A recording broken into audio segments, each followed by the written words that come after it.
She didn't argue with her husband's mistress. She simply walked away and shattered his pride. He didn't whisper it. He didn't pull her aside first. Baek Song-hwan walked into his own penthouse dinner, the one his wife had spent 3 days organizing with another woman on his arm, and he introduced her to the room like he was unveiling a prize. Imani Belrose sat at the head of that table, in the dress she'd chosen, because he once said he loved her in blue, and she didn't scream. She didn't throw a glass. She reached up, removed her wedding ring with the same steady hands that had signed documents protecting his entire empire, and she set it down beside a sealed legal envelope she'd prepared 6 weeks ago because some part of her had always known this night was coming. Then she looked at the other woman and said, quietly, "If you're the woman he needs, then save his empire." And she walked out.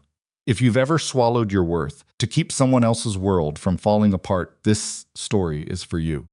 Stay with us until the very end, because what happens next will shake you to your core. Subscribe to our channel so you never miss a story like this one.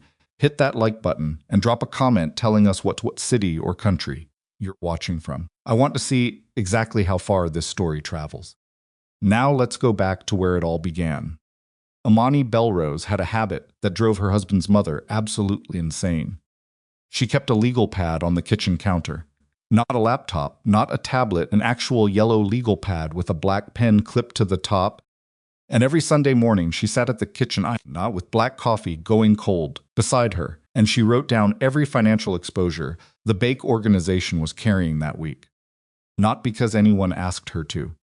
Because she'd been doing it since year 2 of the marriage, when she watched Seong-hwan nearly lose a $40 million freight contract because his CFO was too afraid of him to point out a currency hedge that had gone sideways. She fixed it. He never asked how. That was the shape of their marriage, Imani solving problems that Seong-hwan didn't acknowledge existed, and Seong-hwan accepting the results the way a man accepts good weather. Grateful in a vague sense. Not particularly curious about what made it happen. 8 years. That's how long it took for the arrangement to calcify into something neither of them could name out loud. She wasn't unhappy. Exactly, that was the most complicated part, and the part she'd spent sitting with in the months before everything collapsed. She wasn't miserable. She had purpose. She had work that genuinely mattered. She had a penthouse in Manhattan with a view that still stopped her cold on winter mornings when the city looked like something out of a film. What she didn't have was the feeling that any of it was actually hers. The penthouse was his. The name on the corporate letterhead was his. The empire woven through freight companies and luxury hotels and private investment funds across the Pacific Baek. Always Baek. Imani had spent 8 years being a supporting character in a story with her husband's name on the cover, and she'd told herself that was fine, that was partnership, that was love. She stopped believing that somewhere around year 5. By year 7, she'd hired Cambria Sloan. Cambria was the kind of corporate attorney who made opposing counsel feel like they'd shown up to a gunfight with a butter knife. She was 53, had built her firm from a one-room office in the Bronx, and she had the specific, precise coldness of a woman who had been underestimated enough times that she'd learned to weaponize other people's assumptions. Imani had found her through a referral from a client, one of the women she'd quietly financed through her own private investment accounts, the one she'd been building separately from the Baek organization for 6 years. Cambria had looked at Imani's financial documentation for 45 minutes without speaking. Then she'd said, "You understand that if this marriage ends tomorrow, you could dismantle half of what he's built." Imani had said, "That's not what I want." Cambria had said, "I know. I'm just making sure you understand what you're actually holding." That conversation lived in Imani's chest every day after. Not as a threat, as a fact. Because Cambria was right, Imani wasn't holding leverage. She was holding the actual foundation.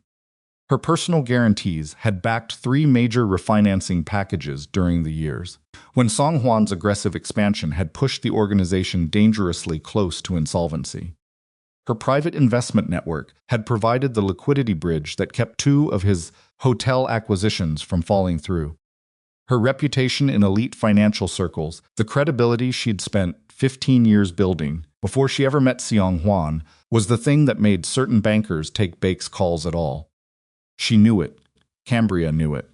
Song Hwan did not appear to know it, or if he did, he'd arranged his understanding of it in a way that allowed him to accept the results without examining the source. The Sunday dinner had been her idea. She'd wanted something simple, immediate family, the private dining room adjacent to the kitchen, food she'd actually cook herself, because Seong Hwan's mother had once about catered meals being the province of people who had no real home. Imani had filed that comment away, and then spent years proving she had a real home. That was another shape the marriage had taken Imani quietly, consistently responding to Hai-Rin's criticisms by simply doing the thing Hai-Rin claimed she couldn't do, and Hai-Rin finding something new to critique, and neither of them ever naming the cycle out loud. She'd made the reservation. The penthouse kitchen required planning. There was a private catering team she coordinated with, and she'd arranged the flowers, and she'd confirmed with Seong Hwan's assistant that he would be home by 7:30. He arrived at 8:15. Imani was standing near the kitchen island when she heard the elevator. She heard Hai-Rin's voice first, already sharp, already performing disapproval, and then a laugh she didn't recognize. Light, musical, the kind of laugh that sounds like it's been practiced. The elevator doors parted, and Imani saw Yoon Chae-won. She'd known the name. She wasn't going to pretend otherwise, even inside her own mind.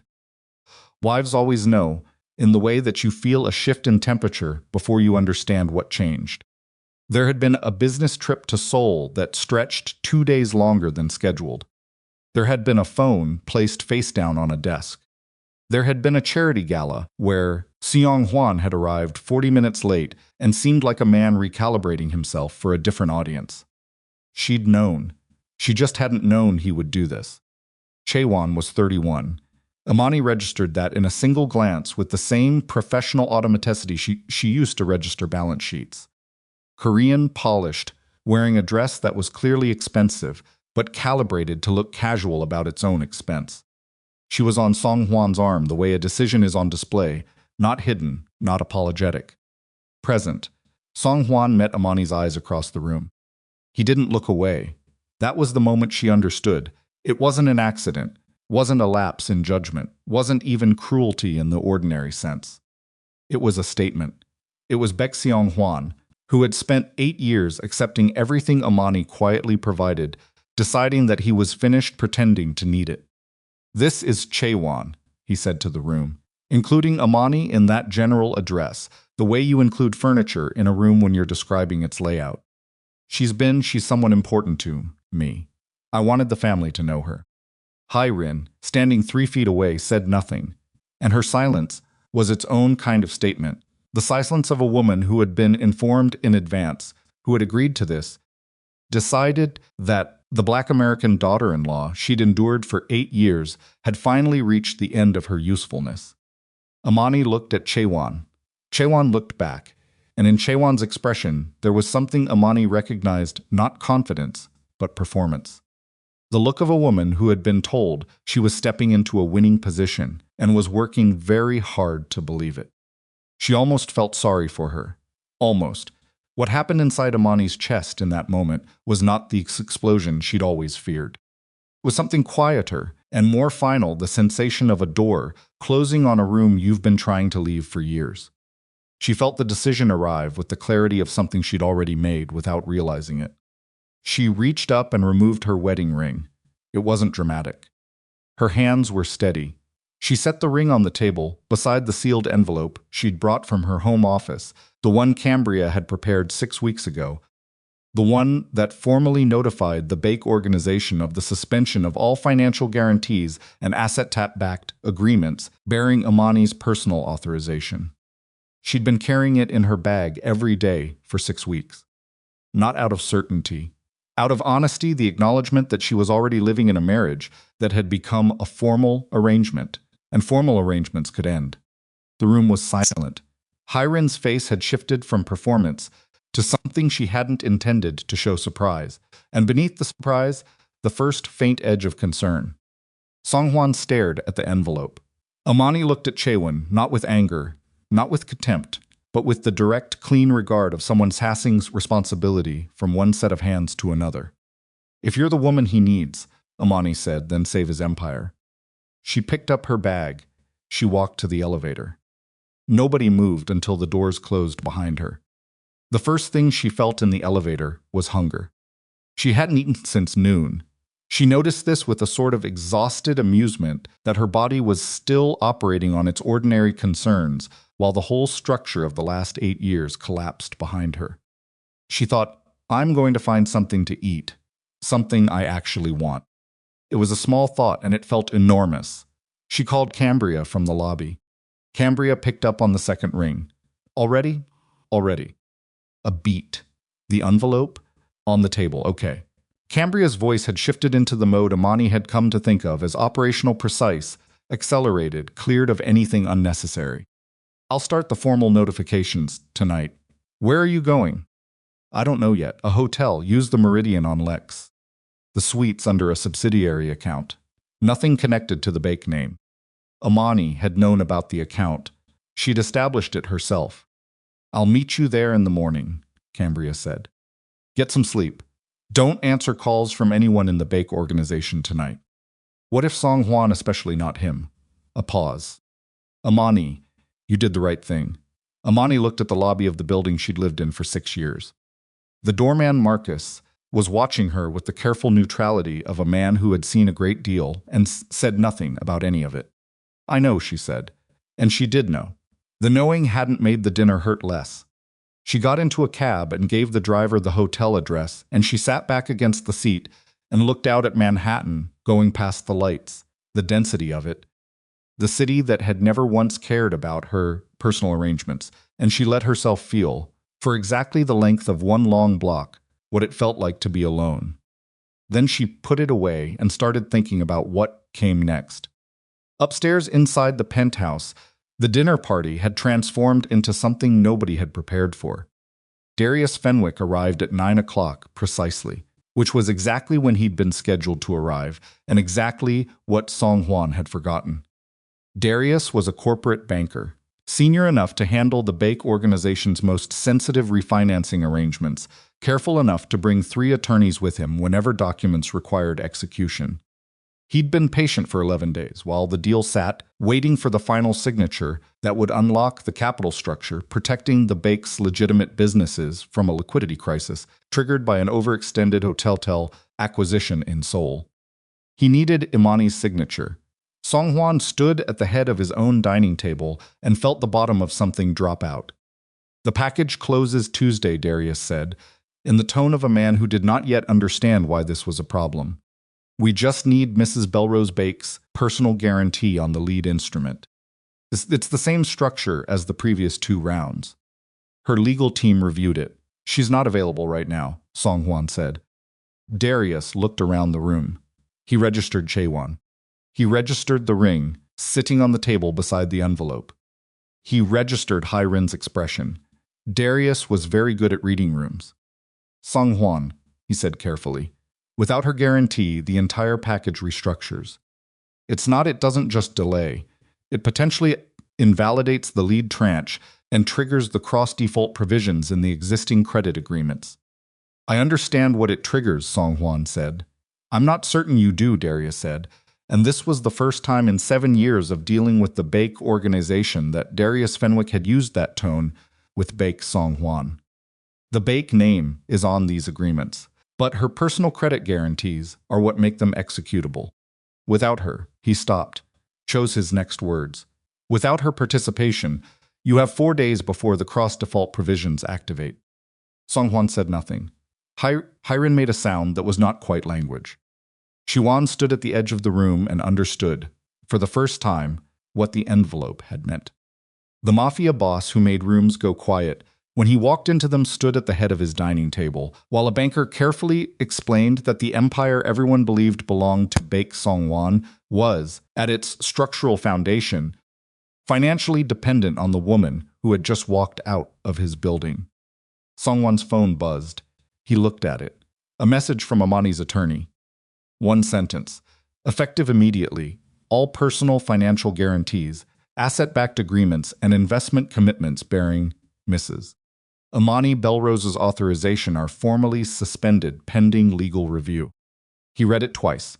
Then he set the phone face down on the table, the exact gesture, the exact angle that Imani had noticed months ago, and filed in the part of her mind where she kept things she wasn't ready to look at directly. "Clear the room," he said. Nobody moved immediately, and in that hesitation, that half-second, where the people around him were uncertain whether to obey, was the first evidence that something had shifted in a way that couldn't be shifted back.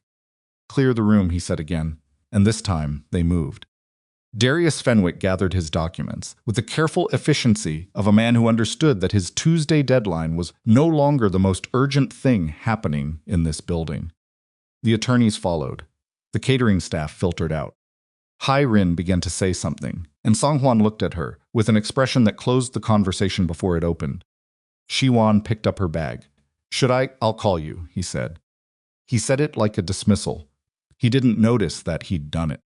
When everyone was gone, Xionghuan Baek stood alone in a penthouse that had once felt like proof of something and began, for the first time in a very long time, to count the actual cost of his decisions. He pulled his CFO's direct line. Midnight call, the kind that arrived like weather unavoidable, cold. "Walk me through the cross-default exposure," he said, when the line connected. There was a pause that lasted 1 second too long. "All of it," Song Hwan said. "Start from the sole acquisition." The CFO started talking. Song Hwan sat down in a chair at his dining table, in the room his wife had prepared and he'd ruined, and he listened to the complete, unobscured shape of his situation for the first time. It took 47 minutes. By the end, he understood two things, with the clarity of a man who had just been forced to look directly at something he'd been avoiding for years. First, the empire was in genuine danger. Second, the danger wasn't new. Imani had been managing it, absorbing it, restructuring it, quietly, consistently, without acknowledgement for most of their marriage. The safety he'd felt hadn't been his strength. It had been hers. He sat in the empty penthouse for a long time after that. On the table in front of him, her ring caught the light. He didn't touch it. 2 floors down, in the building's underground garage, his head of security, a compact, precise man named Tae Jun, waited beside a black SUV with the engine idling. "Do you want me to find out where she went?" Tae Jun asked. Song Hwan had used those words before. Find out where she went. He'd said them about business competitors, about defectors from his organization, about people who owed him something and tried to disappear before the debt came due. He'd never said them about his wife.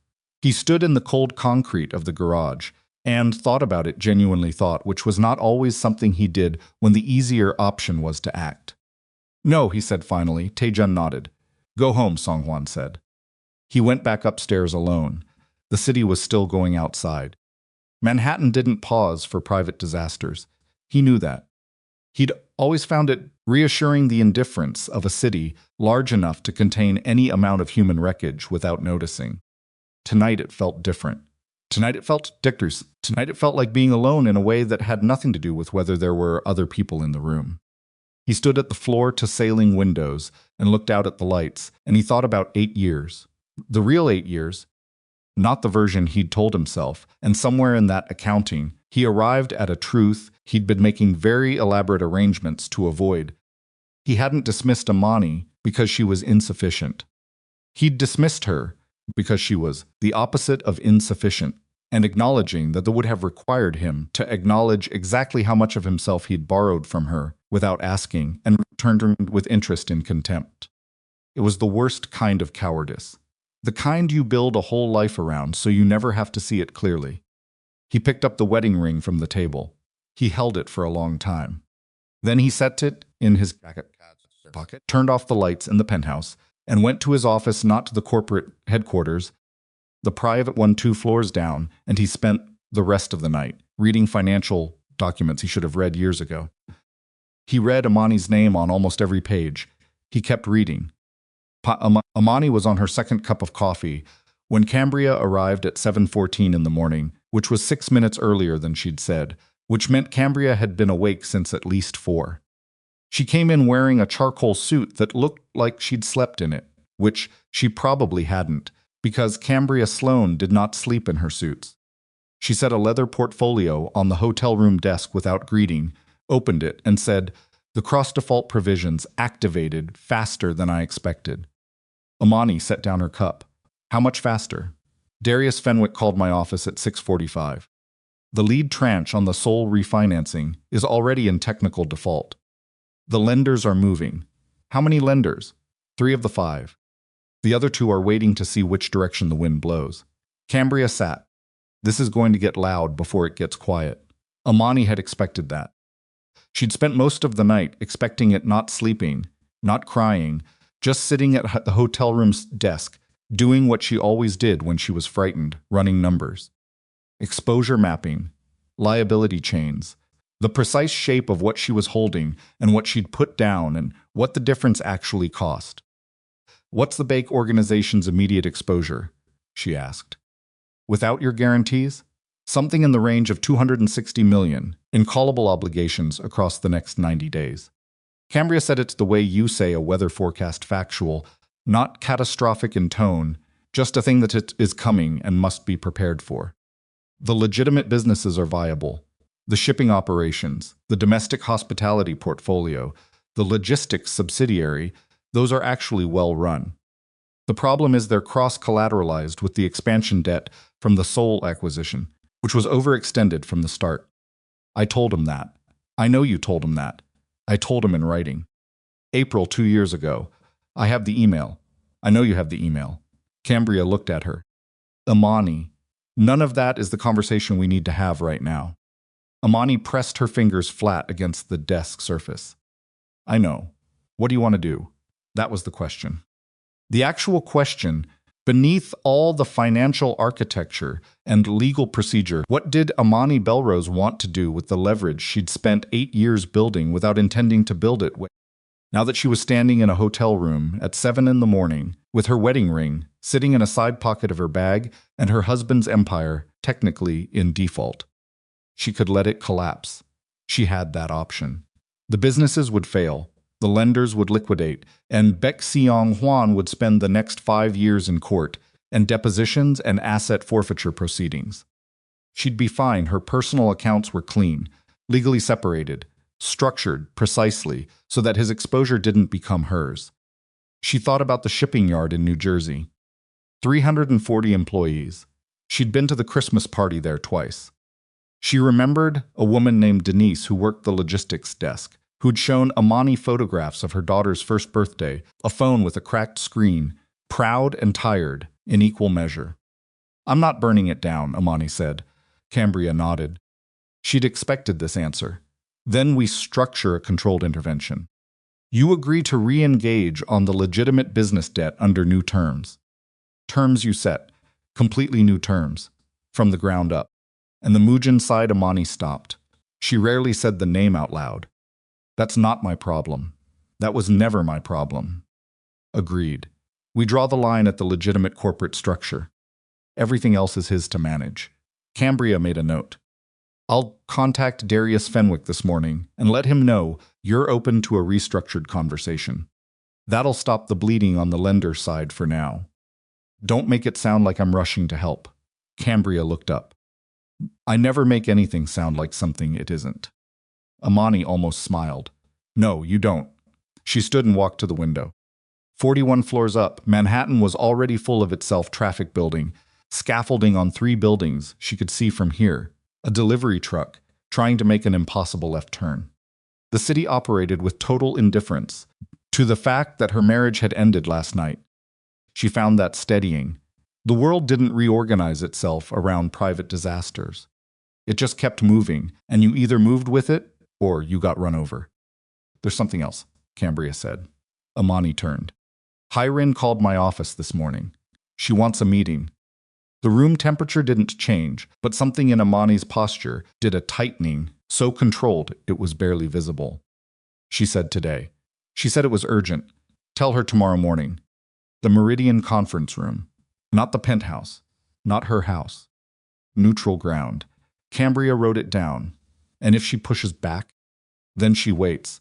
Back Shawan had not slept. By 8 in the morning, he was at the corporate headquarters, 42nd floor of the Bake Meridian Tower, the building his father had started, and he had tripled sitting at a conference table, covered in documents he'd requested during the night. Financial disclosures, loan agreements, the personal guarantee instruments bearing Imani's signature.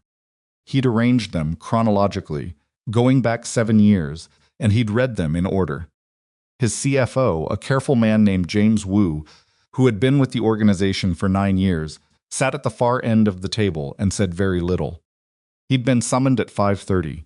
He'd arrived at 5:50 with a coffee he'd barely touched and the expression of a man bracing for weather. Why didn't I know the Seoul acquisition was cross-collateralized with the domestic portfolio? Song Hwan asked. James did not look away.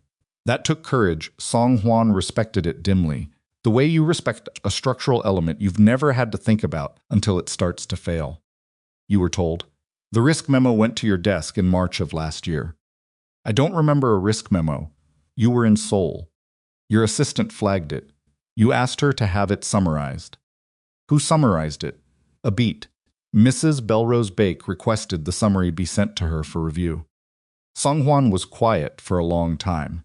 She responded with a 12-page analysis recommending against the cross-collateralization structure, James said. She was overruled by you. James' voice was flat. Not accusatory, he was not a man who made accusations. Just precise. In an email, 4 lines. You told her the deal was finalized. Song Hwan leaned back in his chair. The office around him was his name on the building, his father's photograph on the wall, his decisions layered into every structure visible through the floor-to-ceiling glass. And yet, sitting at this table reading these documents, he had the disorienting sensation of being a visitor. Someone walking through rooms that had been built and maintained by a set of hands he'd never properly looked at. What's the actual exposure timeline? He asked. Real numbers. Not what we tell the board. James opened a folder. He read the numbers. Song Hwan listened without interrupting, which was not his habit. His habit was to interrupt when he already knew where an explanation was going, to signal that he was ahead of the information, that he controlled the pace of all conversations in his proximity. He didn't interrupt now because he didn't know where this was going, and performing certainty in an empty room in front of a man who clearly already understood the situation better than he did seemed, for once, like a waste of energy. 90 days, James finished. If we can restructure the lead tranche and get lender forbearance on the cross-default provisions, the legitimate businesses survive. The shipping operations and the domestic hospitality portfolio are cash flow positive. They can carry themselves. And if we can't restructure, then we're looking at a controlled liquidation of the Seoul's assets, which triggers the cross-collateral provisions, which puts the domestic portfolio into technical default within 60 days of that. And the employees, James paused. I'm sorry? The employees. How many are we talking about in the domestic businesses? Across shipping, hospitality, and logistics, James checked. Approximately 4,300 direct employees. Another 1,200 contract positions. 5,500 people. Song Hwan had never counted them before. He knew the revenue per business unit, the EBITDA margins, the headcount as a line in an operating budget. He'd never thought of them as 5,500 specific people with specific lives, tied to decisions he was making in rooms they'd never enter. Imani had thought about them. He knew this because she'd said it multiple times. In conversations he'd treated as her being sentimental about business, which was a thing he'd considered a weakness. Get me on the phone with Darius Fenwick, Song Hwan said. James reached for his phone, and James, the CFO, stopped. The 12-page analysis from March. I need a copy. James opened his laptop without a word and printed it from there, because of course he had it, because he was a man who kept things that mattered, and walked it to Seong Hwan's end of the table.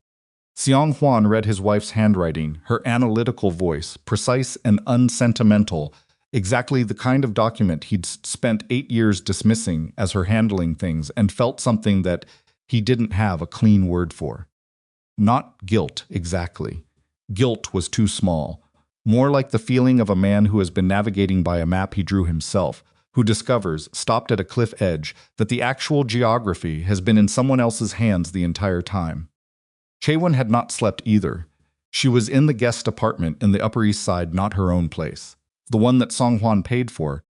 The one she'd been in for 14 months, and she'd been awake since he'd sent everyone home, and she'd taken a car alone and sat in the back seat trying to understand what had happened. She wasn't stupid. She wanted to be clear about that, at least inside her own mind. She was 21 years younger than Hiren's and 14 years younger than Imani, and she'd been in America for 3 years. And she'd learned very quickly that being decorative and being foolish were two different things, and she was the first, but not the second. She understood what the envelope meant. She'd seen the way Darius Fenwick's face changed when he realized Imani wasn't in the building. She'd seen Hiren's performance of composure crack in the seconds after the elevator doors closed. She understood that she had been brought to that dinner as a weapon, and the weapon had failed, and now she was sitting in an apartment she didn't own trying to figure out what her position actually was. She called Seong-hwan at 8:15. He picked up on the fifth ring. "I need to understand what's happening," she said. "I'm dealing with it." "What does that mean?" "Dealing with it, how?" "Last night you—" Chaewon. His voice had a quality she hadn't heard before.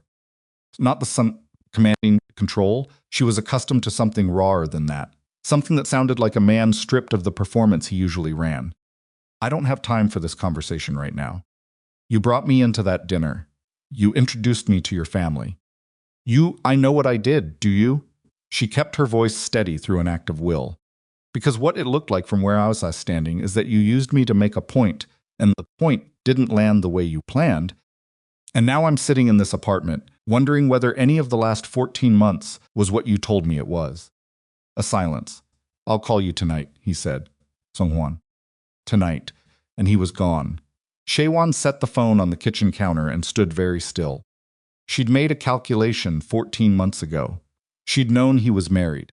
She hadn't loved that fact, but she'd accepted the shape of the arrangement because the shape of the arrangement had seemed at the time to be moving in a direction. He'd talked about a future. He'd implied things without quite stating them. She'd let herself believe the implications. Now she sat in his apartment and listened to the city outside and thought about the woman in the blue dress who had removed her ring without shaking and said, "Save his empire," like she was handing over a debt she was done carrying. That woman had not seemed like someone who had lost. That was what Chaewon kept coming back to. The woman who'd walked away from that table had not had the look of someone losing. She'd had the look of someone who'd finally put something down after carrying it too long. Chaewon picked up her phone again. Not to call Songhwan. She opened a text thread with her sister in Seoul and wrote 3 words, "Call me today." Then she sat down on the kitchen floor. Not the chair, the floor, and for the first time in a very long time, she let herself feel completely uncertain about the direction her life was moving. Hiren arrived at the Meridian conference room at 9:58 the following morning, 2 minutes early, which was her way of signaling that she considered timeliness a form of power and intended to exercise it. Imani was already there. She'd been there since 9:30, which was not a power play. She simply didn't like entering rooms that other people had already occupied and organized to their advantage. She had coffee. She had a legal pad. She had Cambria seated at her left and 2 inches of documentation stacked neatly at the center of the table. Hiren came in alone, which surprised Imani slightly. She'd expected an attorney, or at minimum one of Hiren's longtime social attaché, the women who surrounded her at events, and confirmed her opinions with practiced efficiency. But she came in alone, in a gray suit that was understated in the way that only very expensive clothes could be understated, and she sat down across from Imani without looking at Cambria. "I want to speak to my daughter-in-law privately," Hiren said. "I'm her attorney," Cambria said pleasantly. "I stay." Hiren's jaw did something small and controlled. She turned back to Imani. "This has gone far enough." "Good morning," Imani said. "Don't do that." "Do what?" "Be gracious at me." "I'm not here for gracious." Hiren put her hands flat on the table, an unconscious echo of Imani's own gesture in the hotel room 2 mornings ago, and Imani noticed it and said nothing. "The lenders are calling. The executives are calling me." Darius Fenwick called my private line, which he has never done in 7 years. People are frightened. They should be, Imani said. The sole acquisition was reckless. It's been reckless for 18 months. The only reason it didn't surface sooner is because I kept restructuring the exposure. And now you've stopped. Now I've stopped. Hyrin looked at her. Really looked not the social performance of looking, the kind Hyrin deployed at events where she needed to appear engaged while actually cataloging other people's weaknesses. This was something more direct. It was the look of a woman trying to recalibrate a situation she'd thought she had mapped. What do you want? Hyrin asked. I want the same things I've always wanted, Imani said. I want fair treatment. I want acknowledgement. I want to not be managing the financial survival of this family while being introduced as an inconvenience. She paused. Those aren't negotiating positions. Those are basic requirements. The fact that they became negotiating positions is the problem. You're talking about Sunday dinner. I'm talking about 8 years. The room was quiet. Hyrin inhaled carefully. My son made a mistake. Your son made a choice. Mistakes are accidents. Another silence. Hyrin's hands, still flat on the table, pressed slightly harder against the surface. What happened to the Yoon woman Chaewon, that isn't? That's not relevant to this conversation. I want you to know I didn't. Hyrin. Imani's voice was quiet and completely without warmth. Not cruel, just final, the way a door is final when it's properly shut. I know you were informed in advance. I know you agreed to it. I know that in your calculation, it was cleaner for Seonghwan to formalize another relationship than to keep managing a wife you'd spent 8 years trying to maneuver out of your family. Hyrin's expression did something complicated. I'm not angry about it, Imani continued. I'm past angry. I'm just telling you that I know, so we can stop having the conversation where you perform regret, and I perform being comforted by the performance.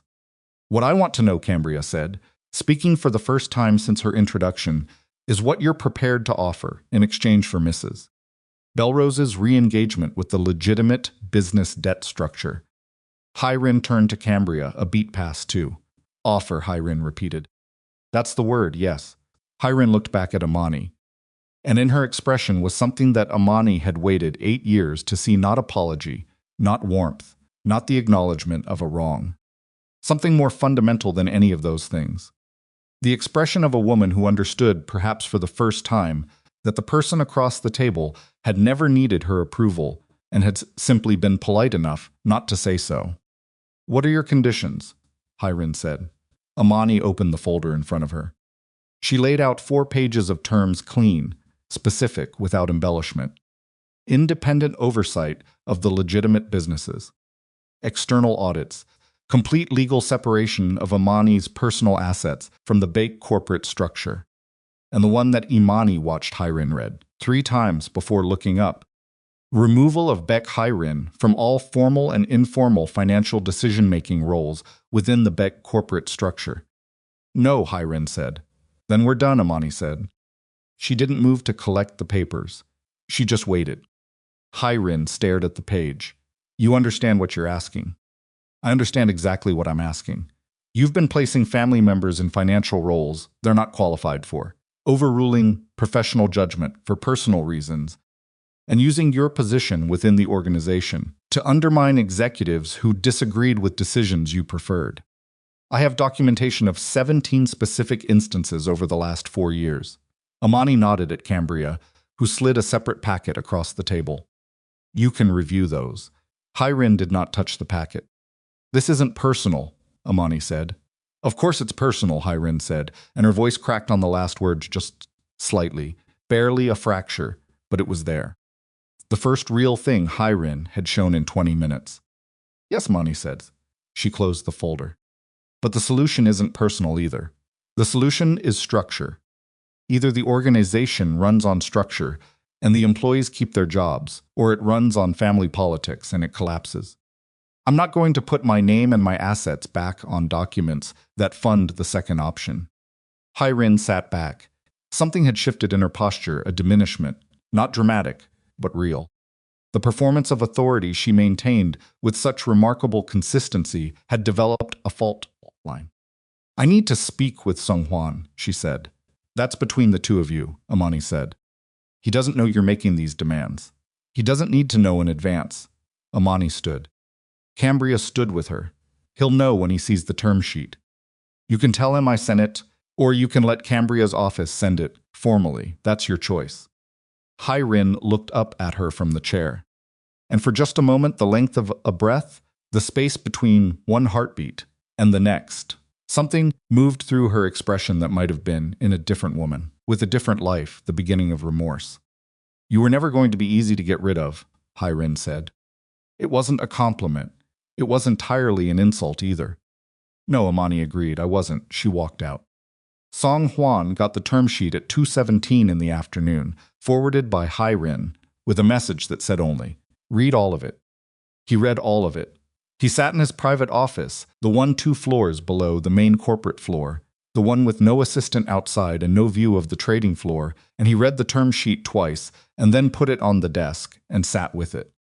The terms were fair. That was the thing that hit him first. Beneath the instinct to feel cornered, the terms were genuinely fair.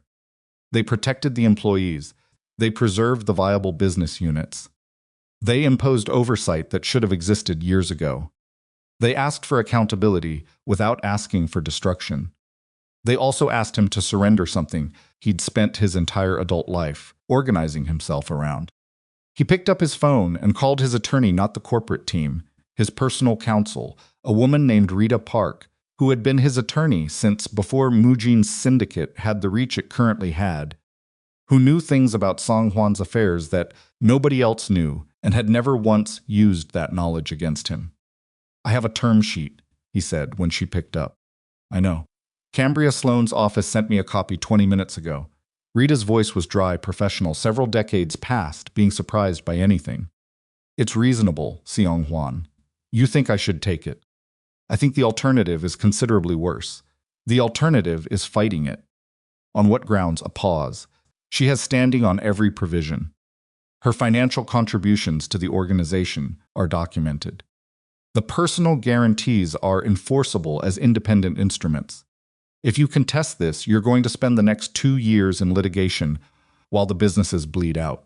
Another pause. And you'll lose. He already knew he'd lose.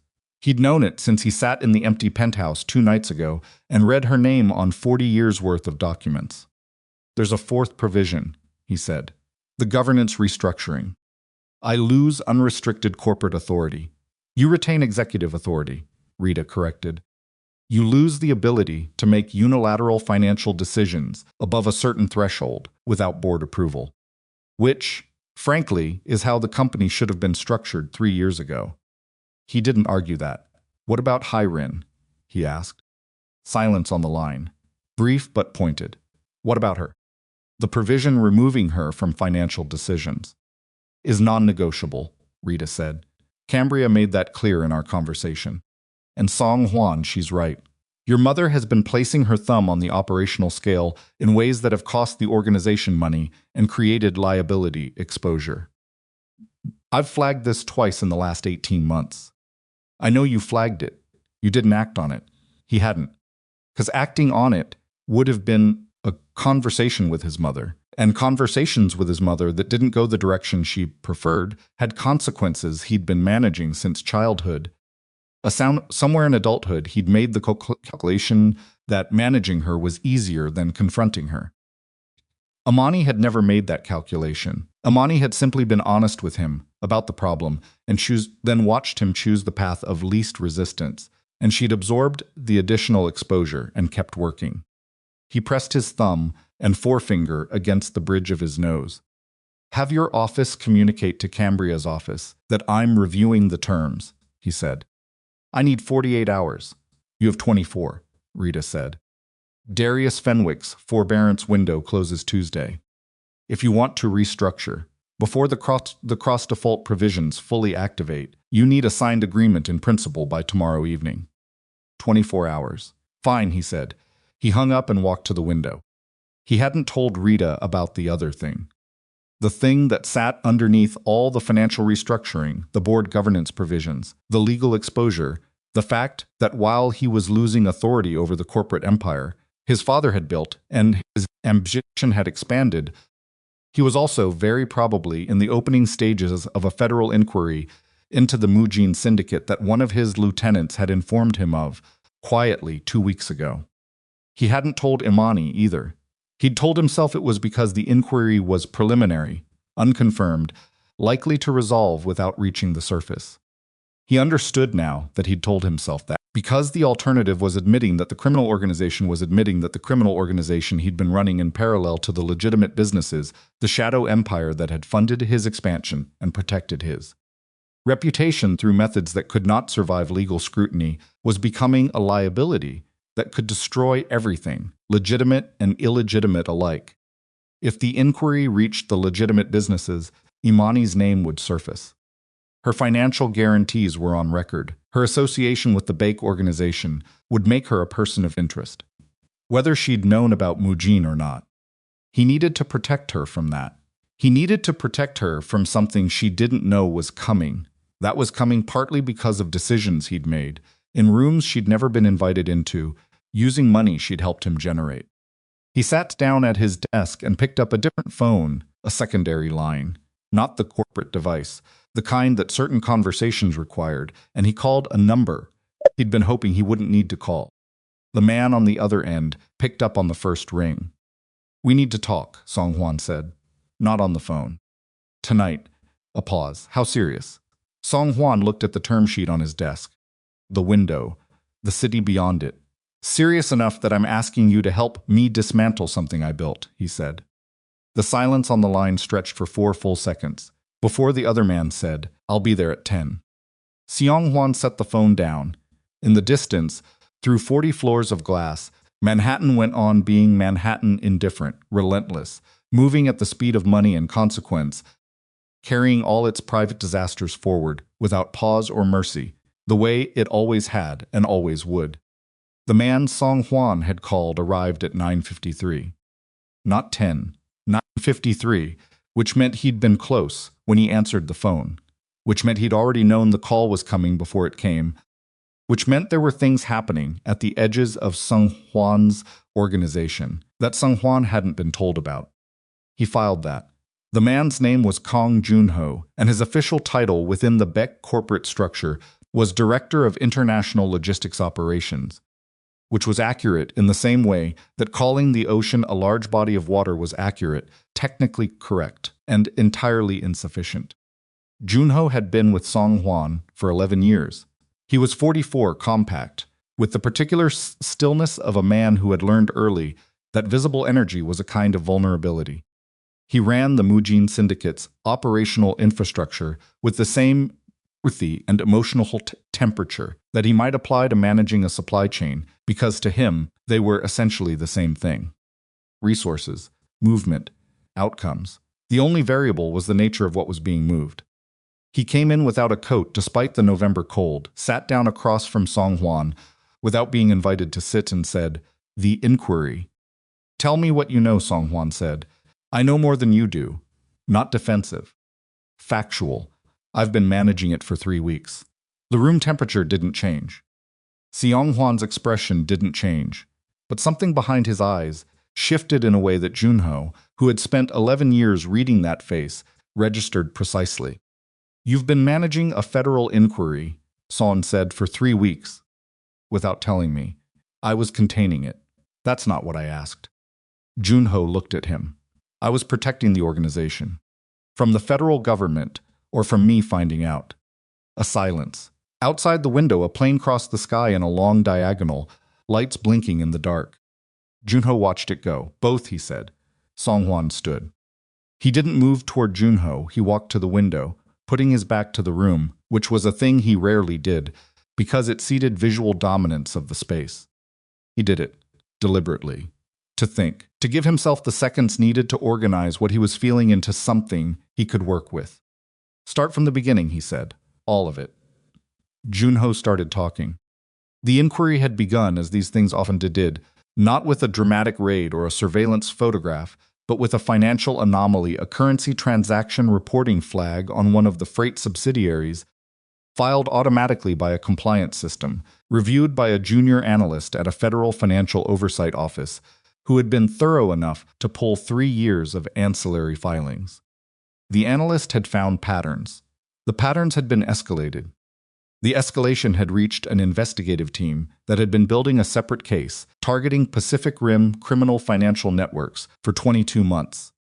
The Mujin Syndicate was not the primary target of that investigation.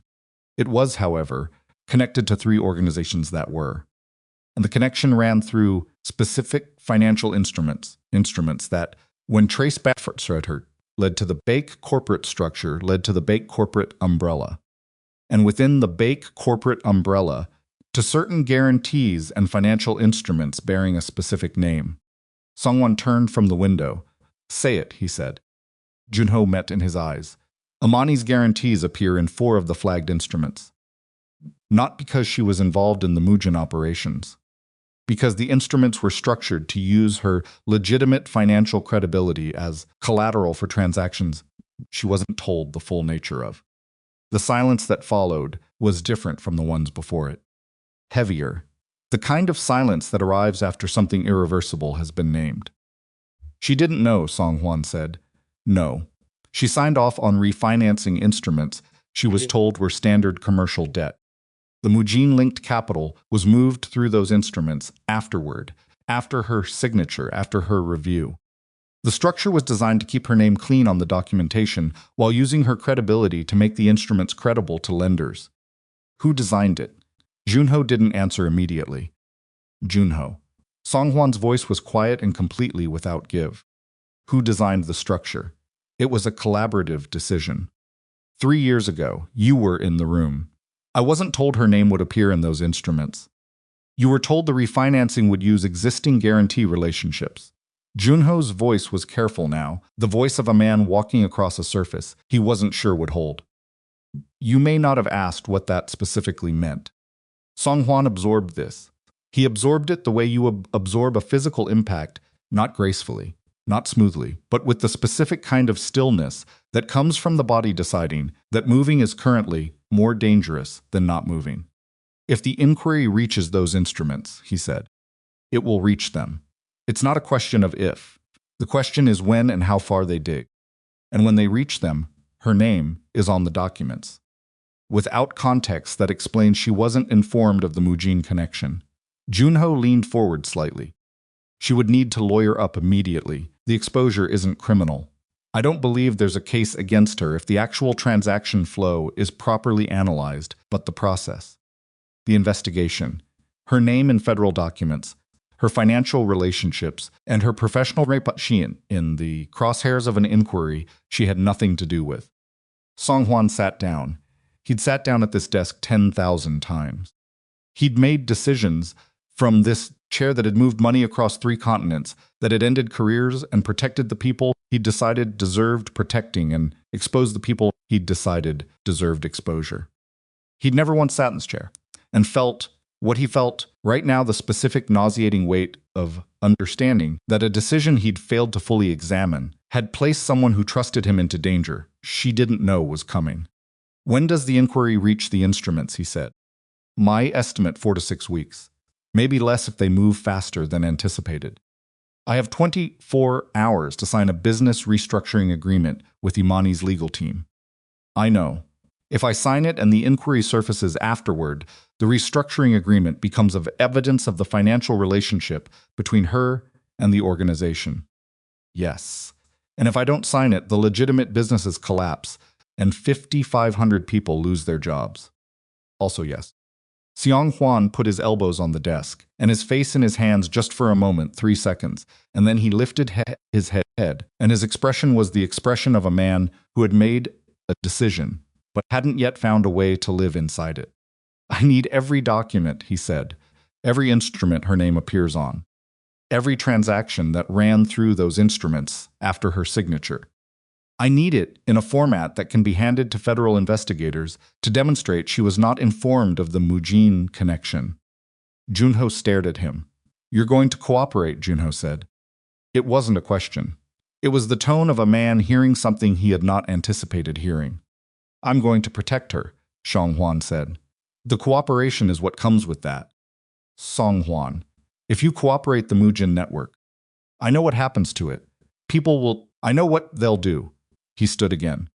Prepare the documentation. I want it ready by morning. He looked at Junho directly. And you're going to sit down with my attorney tomorrow, and you're going to tell her everything you just told me. Because if there's a deal to be made with the federal inquiry, we make it from a position of full disclosure. Not managed disclosure. Full Junho's face had gone very still. You understand what you're asking me to walk into. I understand exactly what I'm asking. A long pause. The kind that happens when a man is recalculating not just a situation, but an entire architecture of loyalty he thought he understood. You really care about her, Junho said. Not with surprise, exactly. With something closer to recognition, the acknowledgement of something that had been present for this man and that he'd categorized as man, and that he'd categorized incorrectly. Get me the documents, Xionghuan said. Junho stood. He picked up his jacket. At the door he stopped without turning. It's going to cost you everything you built. Then it costs me everything I built, Songhuan said. Junho left. Songhuan sat back down at his desk and stared at the wall for a long time. Then he picked up his phone and called Rita. She answered on the first ring. I need to meet with you tonight, he said. And you need to bring the names of Federal Defense Counsel you trust. Not corporate defense, criminal defense. A pause. How serious? Serious enough that I'd rather manage it than have it manage me. Give me 2 hours, Rita said. You have one. Imani found out at 11:47 in the morning from Cambria, who called her in the middle of a working session with 2 financial analysts she'd brought in to model the post-restructuring capital structure of the legitimate bake businesses. She stepped out into the hotel corridor and listened to Cambria's voice and said nothing for almost 30 seconds. The instruments, she said finally. 4 of them. Commercial refinancing packages you reviewed and signed them as standard corporate debt instruments. The Mujin connected capital was moved through the underlying structure afterward. After my signature. After your signature. Imani put her hand flat against the corridor wall. The wallpaper was textured a pattern she couldn't look at because her vision had gone slightly imprecise, the specific imprecision that happens when the brain is processing something faster than the eyes can accommodate. My name is in federal documents, she said, as a financial guarantor on instruments that were subsequently used in a Mujin-connected transaction structure. You are not a target. You were not informed. The transaction flow clearly demonstrates you weren't a participant. But I need independent counsel. You needed independent counsel the moment I called you. I've already contacted 3 firms. I want you to choose today. Imani closed her eyes, opened them. The corridor was empty beige, anonymous, lit by overhead lighting that made everyone look slightly unwell. She'd spent 3 days in this hotel, thinking she was managing a financial crisis and a marital dissolution. She was now standing in this corridor understanding that she'd been managing those things, while an entirely different kind of crisis had been building in a structure she couldn't see because someone she trusted had arranged it that way. He knew, she said. We don't know when he knew. Cambria. A pause. The timing of his call to his attorney last night, the criminal defense inquiry suggests he may have found out recently. The structure itself was 3 years ago. I need to know if he knew 3 years ago. I understand, because if he knew 3 years ago, she stopped. There was a thing she'd been telling herself since Sunday night, a story she'd been keeping careful track of that Xiong Huan had been dismissive and arrogant and had failed her in the specific ways that an arrogant, dismissive man fails the people around him. That he hadn't seen her, that he'd used her in the ordinary way of people who don't acknowledge the labor they depend on. She'd been sitting with that story because it was painful, but it was survivable. It left room for the version of him that had looked genuinely devastated standing in the penthouse at midnight. If he'd known 3 years ago that her name was being used to launder credibility for Mujin transactions, then the story became something else entirely. Something that didn't have room for any version of him she could coexist with. Find out, Imani said. I'm already working on it. And get me in front of those federal investigators before they come looking for me. I'm not sitting in this hotel waiting to become a person of interest in someone else's story. That's the right call, Cambria said. I'll have a meeting organized by tomorrow morning. Imani ended the call. She stood in the corridor for another moment. Beneath the anger, and there was anger, precise and cold, and nothing like the hot, impulsive anger she'd been afraid of since Sunday, beneath it was something else. A structural fatigue. The feeling of a person who has been holding a complicated weight for a very long time, who has just discovered the weight was heavier than they were told. She went back into the room, thanked the two analysts for their time, told them the session needed to reschedule, and waited until they were gone. Then she sat down and started writing a timeline. Every instrument she'd signed. Every refinancing package, every conversation she could recall about the purposes of each structure. Every person who had been in the room. Every piece of correspondence she had. She wrote for 2 hours without stopping. The Bake Meridian Tower conference room was not a space designed for comfort. It was designed for authority. Long table, floor-to-ceiling glass on 2 sides, a view of lower Manhattan that reminded everyone in the room how much altitude the people who gathered here occupied relative to the city below. Song Hwan had called the meeting for 2 in the afternoon. Senior executives, corporate attorneys, 2 board members who'd been quietly briefed, and Darius Fenwick, who arrived with the expression of a man who had not slept in 3 days and had run out of patience for other people's governance problems. The room filled. Song Hwan was already there when they arrived, which was unusual. He typically entered last, a habit of dominance so ingrained he'd never consciously examined it. Today, he sat at the head of the table and waited, and the executives all in and saw him sitting there felt the wrongness of it before they could name it. James Wu sat 2 seats down. Rita Park sat at Song Hwan's immediate left. Both of them had the contained, careful stillness of people who knew what was coming and had made their peace with it. The door opened and Imani walked in. She hadn't been invited to this meeting. Or rather, Cambria had received a message from Barking at noon saying only the 2 o'clock meeting at the tower. She should be there. It wasn't an invitation. It was more like a warning. Or a witness being called. She came in with Cambria and they took seats along the side of the table, not at the end, not in the positions of authority seats that allowed them to observe everything in the room simultaneously. Song Hwan looked at her when she sat down. She looked back.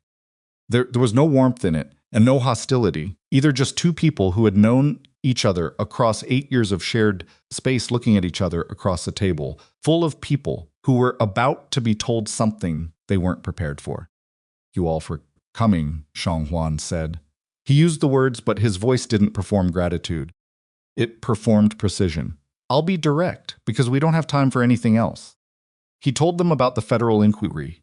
He told them about the instruments. He was careful about this. Careful in the way Rita had coached him to be, precise about the transaction structure, and what it meant and what it didn't mean, and he watched the room as he spoke. He watched the board members' faces go through a specific sequence: attention, concern, understanding, then the particular sharp alarm of people calculating what personal exposure might look like. One of the corporate attorneys, a man named Chen, who had been with the Bake organization for 12 years, stopped writing midway through Song Hwan's description and looked up. "You're telling us the Mujin capital was moved through corporate refinancing instruments," Chen said. "I'm telling you that's what the investigation will find. Instruments that were reviewed and signed by." Chen stopped. He looked at Imani. Every person in the room looked at Imani. She met it without flinching, without moving. She'd had 14 hours to prepare for this moment, and she'd spent them precisely not building armor, because armor was heavy and she was tired of carrying heavy things, but building clarity. She knew what she'd signed. She knew what she hadn't been told. She knew the timeline. She was the best documented person in this room. Mrs. Belrose's signature appeared on the instruments as a financial guarantor, Rita said. She was not informed of the Mujin connection. The transaction flow post-signature demonstrates she was not a participant in the movement of Mujin-connected capital. Independent counsel will confirm this. Independent counsel being Cambria Sloan, Chen said. And the 3 federal defense firms she consulted last night, Cambria said pleasantly, were thorough. Chen turned back to Song Huan.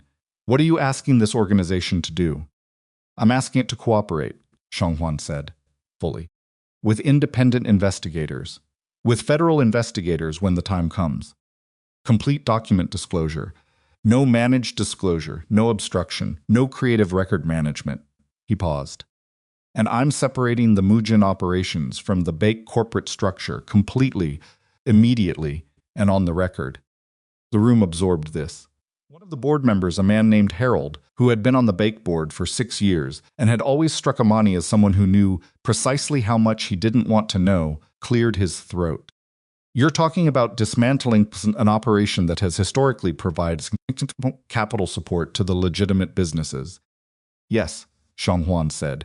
That has consequences for you. I know the consequences. I'm asking the board to authorize the separation and the cooperation because it's the right thing to do and because it's the only path that protects the employees of the legitimate businesses. And because the alternative is pretending we can manage a federal inquiry that already has enough to begin formal proceedings. He looked directly at Harold. You've been on this board for 6 years. I'm asking you to do the most difficult thing a board member can do, acknowledge what you've been looking away from, and decide to stop looking away. Harold was quiet for a long time. Then Chiwan walked in.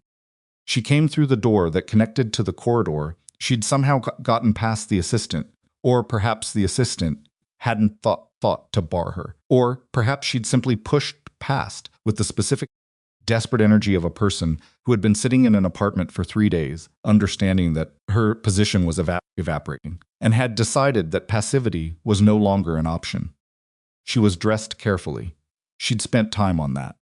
But the careful dress and the careful hair couldn't cover the fact that she'd been crying recently, not in the last hour, but recently enough that her eyes carried it. She looked at the room, at the attorneys, at the board members, at Song Huan. Then she looked at Imani. I want to know the truth, she said. Her voice was steadier than her eyes. I've spent 3 days being managed and redirected and told to wait. I want to know the actual truth. Song Huan stood. Chuan, this isn't. I want to know if anything you told me was real. She stepped further into the room. She wasn't performing, that was what Imani registered, watching her. She wasn't performing.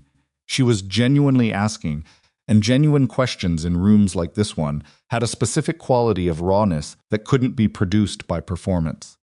You told me you were going to end it with her. You told me I was the future. You brought me to that dinner like I was. She stopped, collected herself. You brought me there like I was the answer to something. And then she walked out and everything fell apart, and I've been sitting in that apartment for 3 days, and nobody will tell me anything. Nobody spoke.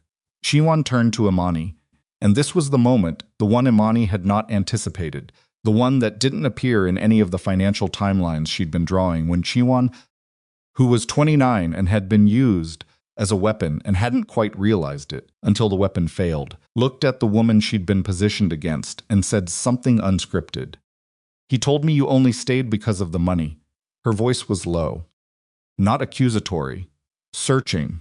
He told me you were holding on to the marriage because of what you'd lose financially, that you'd stopped loving him years ago and you were just protecting your position. A pause. Was that true? The room was absolutely still. Imani looked at her for a long moment. At the careful dress, at the eyes that were doing the painful work of someone trying to sort through what they'd been told and measure it against what they were seeing. No, Imani said. It wasn't true. Chaewon absorbed this. Nodded once, not with relief, with the expression of someone receiving information they already suspected but needed to hear. She looked at Seong Hwan. You lied to me. He didn't deny it. You needed me to believe it, Chaewon said, because if I believed she was just holding on for money, then what you were doing felt less like what it was. She turned back to Imani. I'm sorry, I didn't know the whole picture. Imani said, I know. It was not forgiveness exactly, and not its absence either. Splitting, it was the acknowledgement of one woman who had been used as an instrument toward another woman who had been used as a different kind of instrument, and the recognition that the man who'd used both of them was sitting at the head of the table saying nothing. Chaewon looked at Song Hwan one final time. Something moved through her expression, not love, not anymore, but the residue of it, the shape it leaves when it dissolves. Then she turned and walked out of the conference room, the same way she'd walked into the Sunday dinner, without being dismissed, on her own terms. The door closed. Songhwan stood at the head of his table and looked at the room full of attorneys and executives and board members, and the wife he'd failed in multiple compounding directions, and he said, I diminished her because acknowledging her intelligence meant acknowledging how desperately I depended on it. I put Chaewon in that dinner because I needed to believe I was making a choice instead of running from what I owed. He sat. Now I'm asking this organization to do what I should have done 3 years ago. Face the actual situation. Make decisions based on what's real instead of what's convenient. He looked at the board members. I'll need a formal vote to authorize the cooperation and the Mujin separation. I'll need it today. Harold looked at the other board member.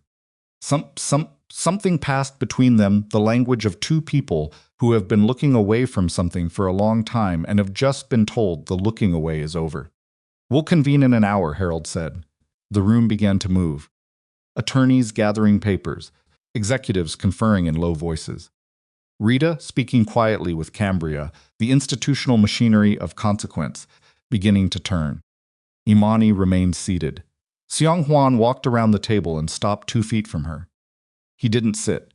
He stood in the posture of a man who no longer assumed he had a right to the space he occupied.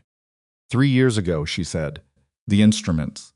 I didn't know your name specifically appeared in them, he said. I was told the refinancing used existing guarantee relationships.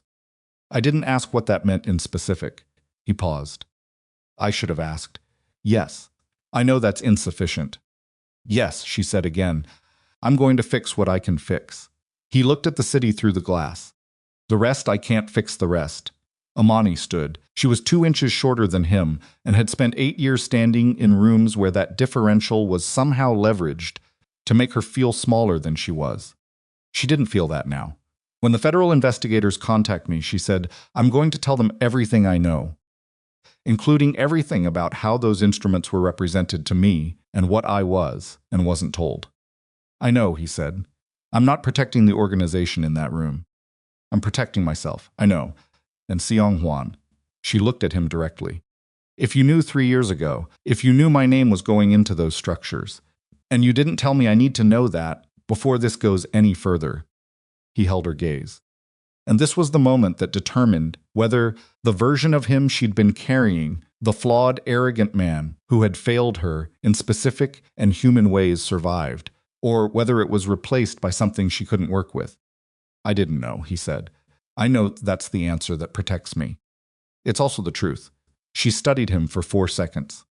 She'd spent 8 years reading this face, not perfectly. She'd missed things. She'd read what she wanted to read, the way everyone did, but she knew it. She knew the specific quality of his dishonesty when it operated, the slight excessive steadiness that his gaze acquired when he was managing information. She didn't see that now. Okay, she said. She walked to Cambria. They left together. In the elevator going down, Cambria waited until the doors closed and then said, You believe him. I believe he didn't know the specifics. Imani watched the floor numbers descend. I also believe he arranged his life so he didn't have to know the specifics, which is a different kind of culpability, but it's still culpability. Cambria was quiet for a moment. What does your gut tell you? Imani thought about the instruments, about her signature appearing in documents she'd reviewed in good faith. About 3 years of believing, she understood the shape of what she was inside, while the actual shape was being arranged in rooms she didn't have access to. My gut tells me the worst is still coming, she said, and that I need to be standing somewhere solid when it arrives. The elevator reached the lobby. The doors opened onto the Meridian Tower atrium marble floors, 20 feet of ceiling, the particular silence of a building that had just been told it might not survive the year in its current form. Imani stepped out. Across the atrium, a man in a dark jacket was waiting near the security desk with an expression that had the specific contained quality of someone performing ordinary patience while being anything but. He looked up when she emerged from the elevator. He looked at Cambria first, then at Imani. He reached into his jacket and produced a credentials wallet. Federal investigator. Mrs. Belrose back, he said. I was hoping to catch you today. Imani looked at Cambria. Cambria had already shifted into operational mode. Stance adjusted, expression gone still, the transformation happening in the space of a single breath. She's represented, Cambria said. Any conversation goes through me. The investigator nodded. Of course. He looked at Imani again. We have some questions about your financial relationship with the Bake organization. We'd prefer to do this in a controlled setting. A pause. Sooner rather than later given the timeline. Imani held his gaze.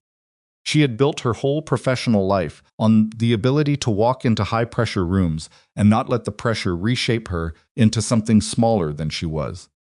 She had done it for bankers and executives and a mafia boss who made rooms go silent when he walked through them. She had done it at a dinner table on Sunday night when the man she'd loved for 8 years made the worst decision of his life in front of an audience. She looked at the federal investigator standing in the atrium of a building that had her name on none of its walls and every critical document inside it. And she felt the weight of the moment the way you feel weather. Before it arrives the pressure drop, the temperature shift, the absolute certainty that what comes next will be more demanding than anything that came before. Tell me when and where, she said. The federal investigator's name was Special Agent Marcus Trell, and he had the specific, unhurried quality of a man who had spent 17 years watching people decide whether to cooperate or not, and had learned that the decision usually announced itself in the first 40 seconds of a conversation. He watched Imani Belrose stand in the atrium of the Bake Meridian Tower and say, "Tell me when and where," without her voice shaking, and he made a note, not on paper, in the part of his mind where he kept the assessments that mattered, that this woman had known something was coming and had been preparing for it. That could mean 2 things, he'd find out. Which? Tomorrow morning, he said. 9 o'clock. We have a field office on Varick Street. He produced a card and held it out. Cambria took it, not Imani, a small choreography of representation that Trell also noted. We'd prefer voluntary cooperation at this stage.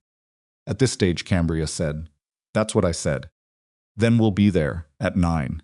Cambria's voice had the temperature of something kept in a refrigerator.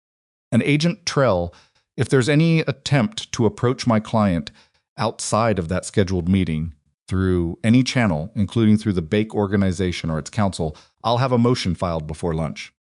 Trell looked at Cambria with the mild expression of a man who had heard better threats. 9 o'clock, he said, and walked back toward the security desk. Imani watched him go. He was already here, she said. He wasn't waiting to catch me. He was already in the building.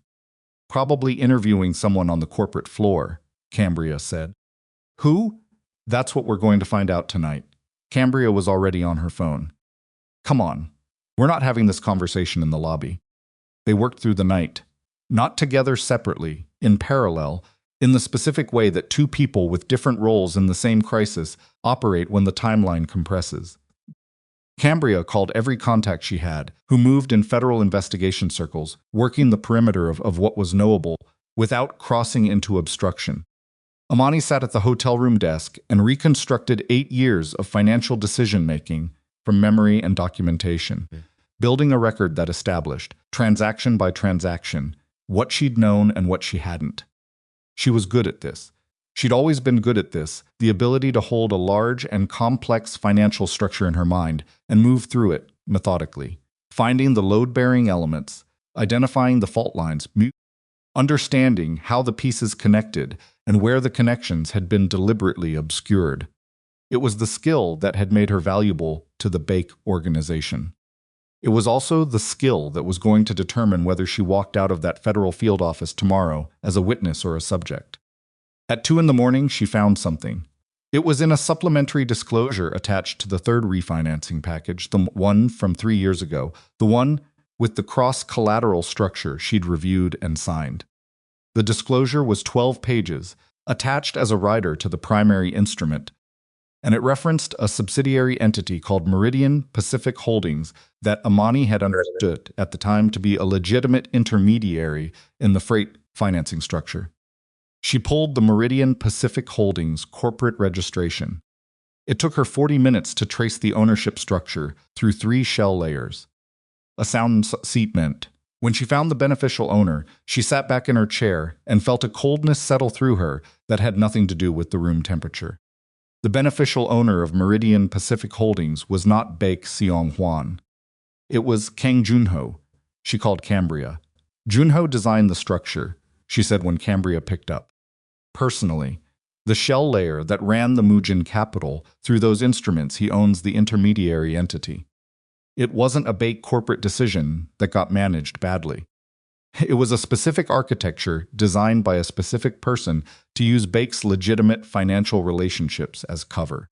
Silence on the line. Then he told Song-hwan last night that it was a collaborative decision. He told Song-hwan what Song-hwan needed to hear to get him to cooperate. Another silence. Why would Junho want Song-hwan to cooperate? Imani stared at the ownership documentation on her screen. Because if Song-hwan cooperates with the federal investigation, he gives them everything he knows about the Mujin operation. But Junho controls the operational documentation. Junho decides what exists and what doesn't. If the investigation runs on Song-hwan's cooperation and Junho's document production, Junho can shape what gets found. He's using the cooperation as cover, Cambria said. He's been doing it for 3 years. Imani pressed her fingers against her temple. The instruments weren't designed to fund the Mujin operations through Baek's structure. They were designed to make the Mujin operations look like they ran through Baek's structure. So that if it ever surfaced, Baek takes the exposure, Cambria finished. And Junho walks. I need this in front of Trell before 9 tomorrow morning, Imani said. I'll call his office now, Cambria. She paused. This changes Seong-hwan's position. I know, he's been operating on the assumption that Junho is an ally helping him cooperate. If Junho's been running a separate architecture, he's been walking into a trap.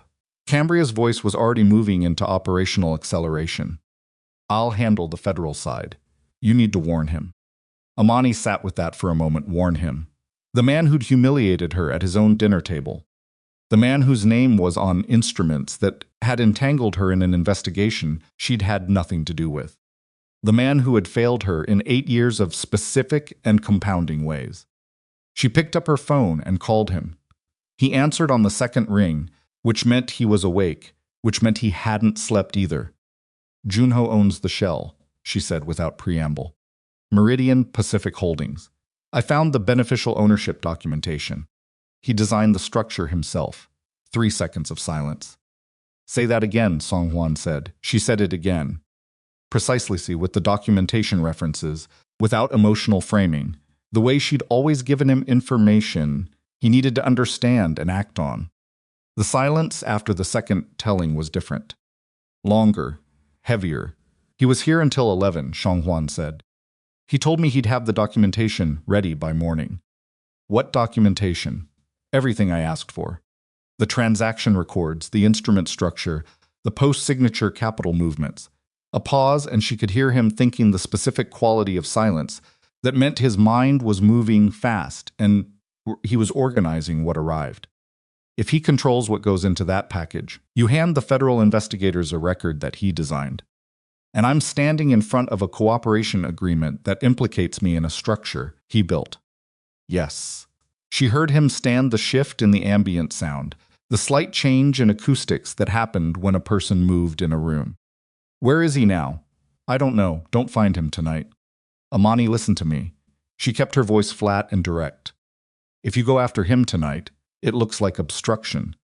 It looks like a man who just found out his cooperation deal is falling apart, trying to contain it through intimidation. That is not what you need to be right now. She paused. What you need to be right now is someone who walked into a situation without full information and is correcting for that the moment he has it. That's a cooperating witness. The other thing is a suspect. Silence. Call Rita, she said. Tonight. Tell her everything I just told you. She needs to know before morning. I know. And Song-hwan, she stopped. Something in her chest was tight, not grief. Not quite, but the adjacent thing, the feeling of standing at the end of something very long. Be careful. She hung up.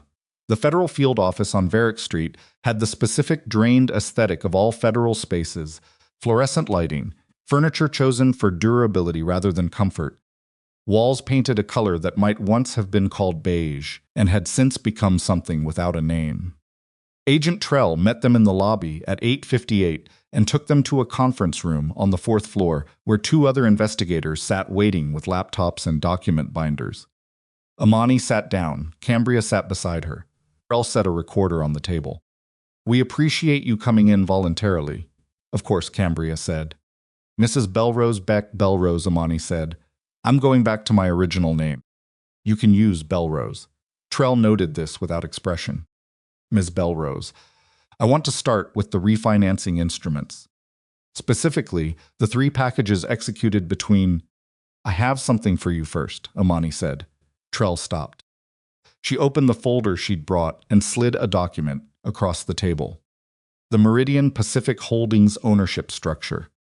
3 layers of shell traced to the beneficial owner. Kong Junho's name at the bottom. Trell looked at it. Looked at the investigator to his right.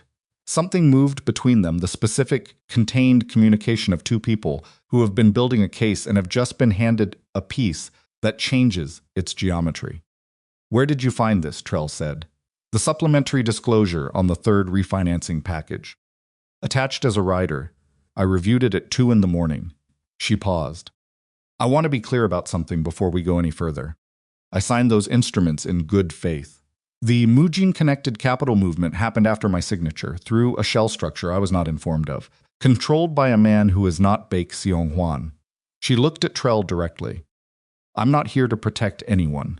I'm here to tell you what I know.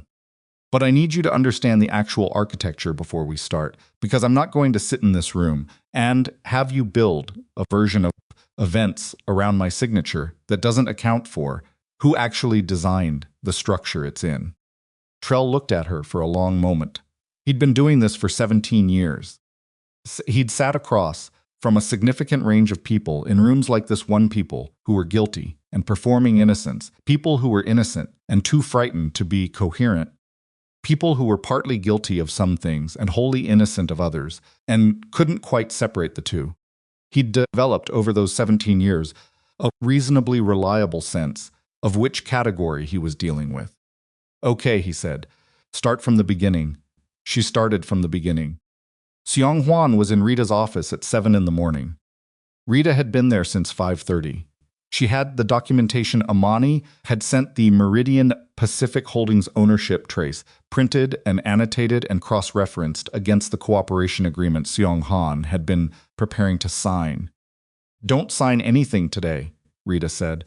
"I know. The cooperation agreement was drafted with Junho's involvement. If he shaped the document disclosure, the agreement may be constructed to limit the scope of investigation in ways that protect him while appearing to implicate you." She set the annotated documents on the desk between them. "You need independent document review before you hand anything to the federal investigators." Imani is already in front of Trell. "I know. That's actually helpful. She's giving them the Junho structure directly, which means they'll be re-examining the instrument architecture regardless of what you provide." Rita took her glasses off and set them on the desk, which Song-hwan had learned over 11 years of working with her was the gesture she made when she was about to say something she'd been building toward. "Song-hwan, I need to ask you something directly." "Ask." "When you called me 2 nights ago and asked for criminal defense names, had you already spoken with Junho that evening?" "Yes.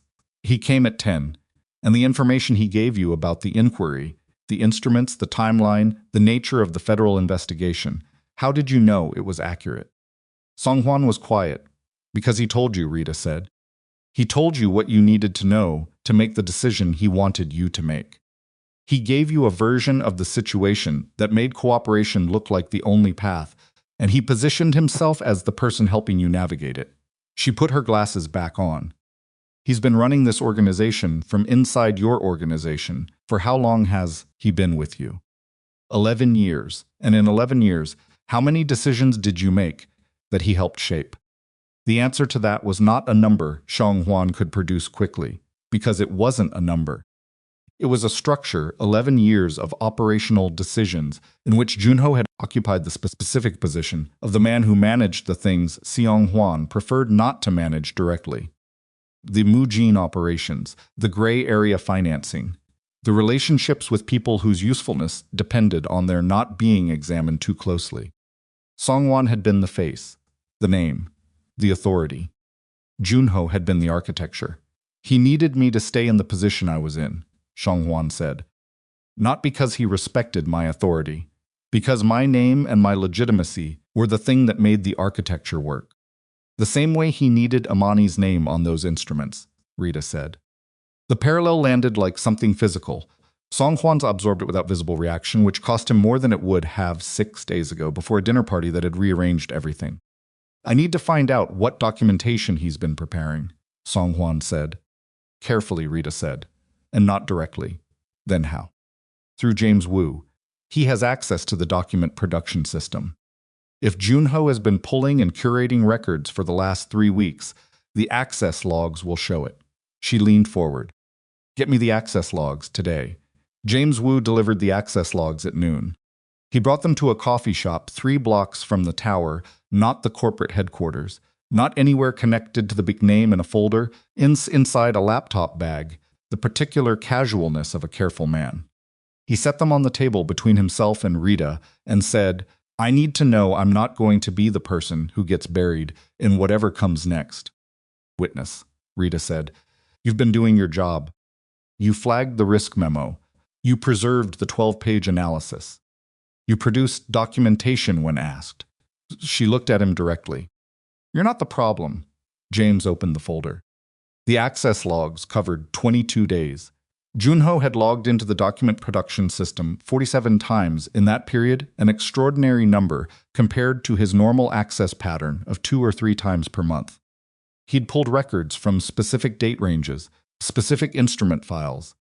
He'd deleted 11 documents, which was visible in the log as deletion flags, even though the documents themselves were gone. He'd also created 3 new documents with backdated metadata created 3 weeks ago, time-stamped 3 years ago. Rita looked at the creation timestamps. She looked at the deletion flags. She looked at the specific instrument files Junho had been pulling. He's been building a parallel record, she said. One that shows a specific decision trail Bake organization directives signed off at the executive level, running the Mujin capital through the instruments. A record that looks like Songhwan knew.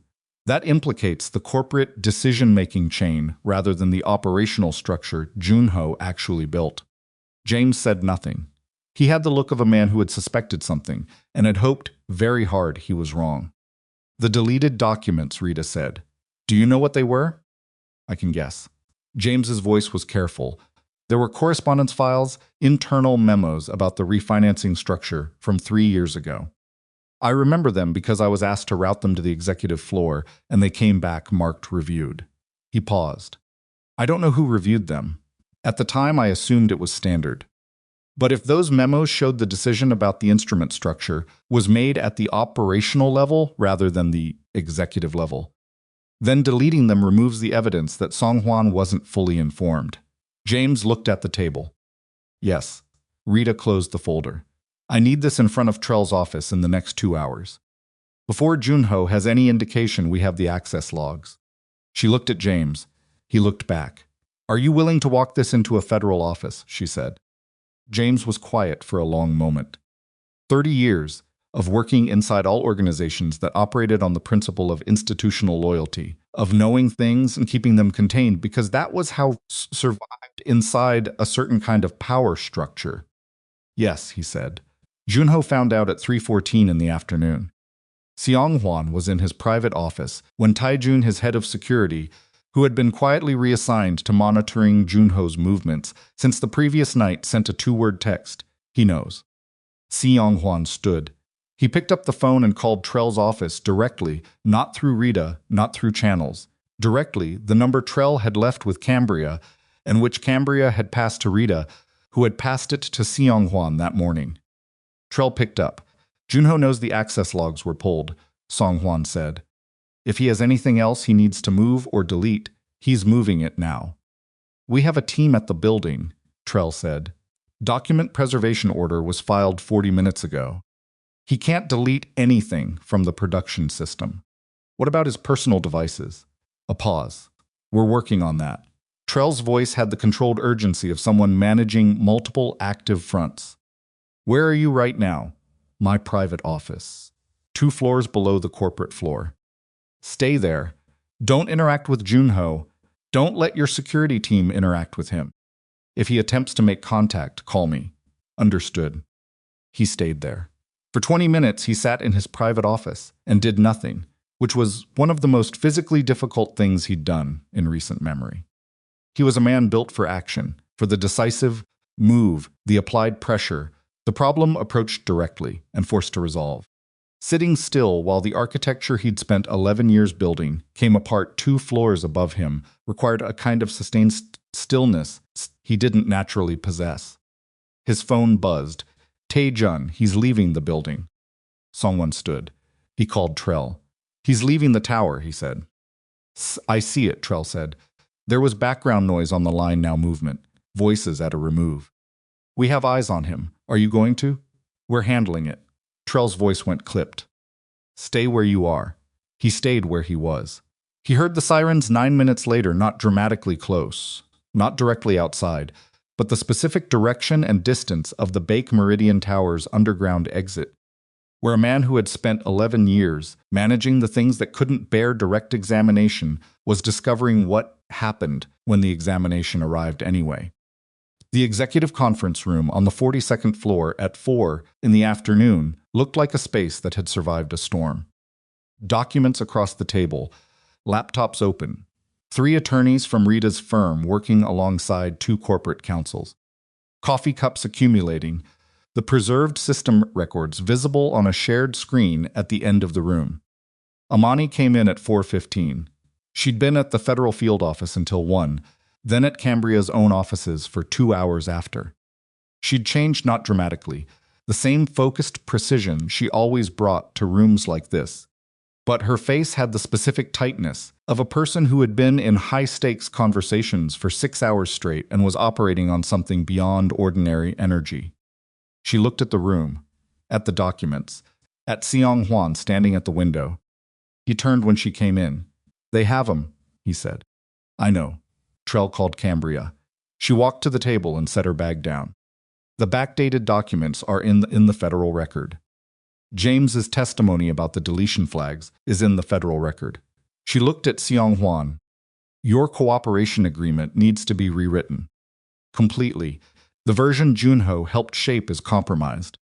Rita's already working on it. The scope needs to be broader than what was originally discussed. Everything you know about the Mujin operational structure, not just the financial instruments. The full picture, she paused. That's going to be painful. I know. It's going to surface things you'd rather not surface. I know that too. She looked at him. He looked back. And between them was the entire weight of 8 years and 3 days, and a set of decisions that had brought them to this 42nd floor conference room, with federal investigators moving through the building below them, and an organization that had survived this far on the specific and uncredited strength of the woman now standing across the table. Why didn't you fight it, he said. She stopped. Fight what? Any of it. When Hyrin was when I was, he stopped. Tried again. You had leverage from the beginning. You knew your financial position. You could have used it years ago. Why did you keep absorbing it? She was quiet for a moment. This was not the question she'd expected, and it was the most honest thing he'd said to her in longer than she could accurately remember. Because I kept believing it was going to change, she said. Because I thought if I just demonstrated my value clearly enough, if I kept showing up and doing the work and holding the thing together, at some point you'd actually see it. She exhaled. That's not leverage. That's hope. And hope is a terrible financial strategy. He absorbed that. I saw it, he said. I saw it and I didn't want to need it as much as I did. I know, she said. That was the problem. Rita came in from the adjoining room.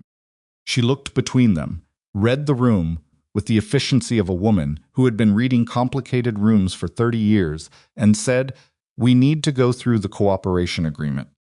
Both of you. Tonight. Imani pulled out her chair. Seong Hwan pulled out his. They sat down at the same table, not across from each other. Not the adversarial geometry of people on opposite sides of a dispute, but side by side with Rita at the head and the documents between them. And they began the long and exhausting process of deciding together what shape the truth was going to take when it finally met the light. They worked for 4 hours. By 8 o'clock, the cooperation agreement had been restructured completely. Rita had been on the phone with Trell's superior twice. Cambria had been on the phone with her federal contacts 3 times. The document production scope had been expanded to include the full Mujin operational record. Everything Song Hwan knew, organized, categorized, and provided without management or curation. It was by any measure the most consequential thing Baek Song Hwan had ever signed his name to. He signed it at 8:22. He put the pen down. The room was quiet. Imani looked at the signed agreement on the table, at the Baek name across the top of the document, at the specific, irreversible quality of ink on paper. "What happens now?" he asked. "Now the investigation runs," Rita said. "It's going to take time. There'll be depositions. Document reviews. There may be charges. We've structured your cooperation to seek maximum consideration, but I won't promise outcomes. And the legitimate businesses, they survive if the restructuring holds." The board vote authorized the independent oversight. "If the lenders accept the new terms," Rita looked at Imani. "They'll accept," Imani said. "I'll make sure they accept." Song Hwan looked at her. "Why?" She picked up her bag. "Sakepsa. Because 4,300 people have nothing to do with your decisions or mine, and they deserve better than becoming collateral damage in a story they didn't choose to be in." She stood. "That's not sentiment. That's the actual right thing to do." She walked toward the door. "Imani," she stopped. Didn't turn. "I'm sorry," he said it the way a man says something he's been carrying a long time and has finally run out of places to put it. "Not for the organization, not for the deal, for what I did at that dinner table, for what I let happen for 8 years while you kept the whole thing from falling apart." A pause. "For bringing her there like you were a problem I was solving, instead of a person I was destroying." The room was very quiet. Outside the windows, Manhattan was doing what it always did: lights, movement, the relentless continuation of a city that processed human consequence the way a river processes everything thrown into it, absorbing, moving it downstream, going on. Imani stood at the door with her hand not quite touching the frame. "I know," she said finally. She meant, "I hear you. I believe you mean it. I also know it's too late for it to change what it needs to change, and we both understand that, and acknowledging it, honestly, is more than most people manage, and it is not enough, and it is something." She meant all of that in 2 words. Then she opened the door and walked out into the corridor, and behind her the conference room held the signed cooperation agreement and the restructured term sheet, and a man sitting alone at a table full of documents that represented everything he'd built and everything he'd cost himself and everyone else in the building of it. The elevator took a long time to arrive. When the doors opened, Cambria was already inside. They rode down in silence for 6 floors. Then Cambria said, "The lender meeting is tomorrow at 10. "I'll be there," Imani said. "After that, the board wants to meet with you directly. About the independent oversight structure. Schedule it. And the Belrose Meridian Capital filing. Schedule all of it." Imani looked at the elevator doors.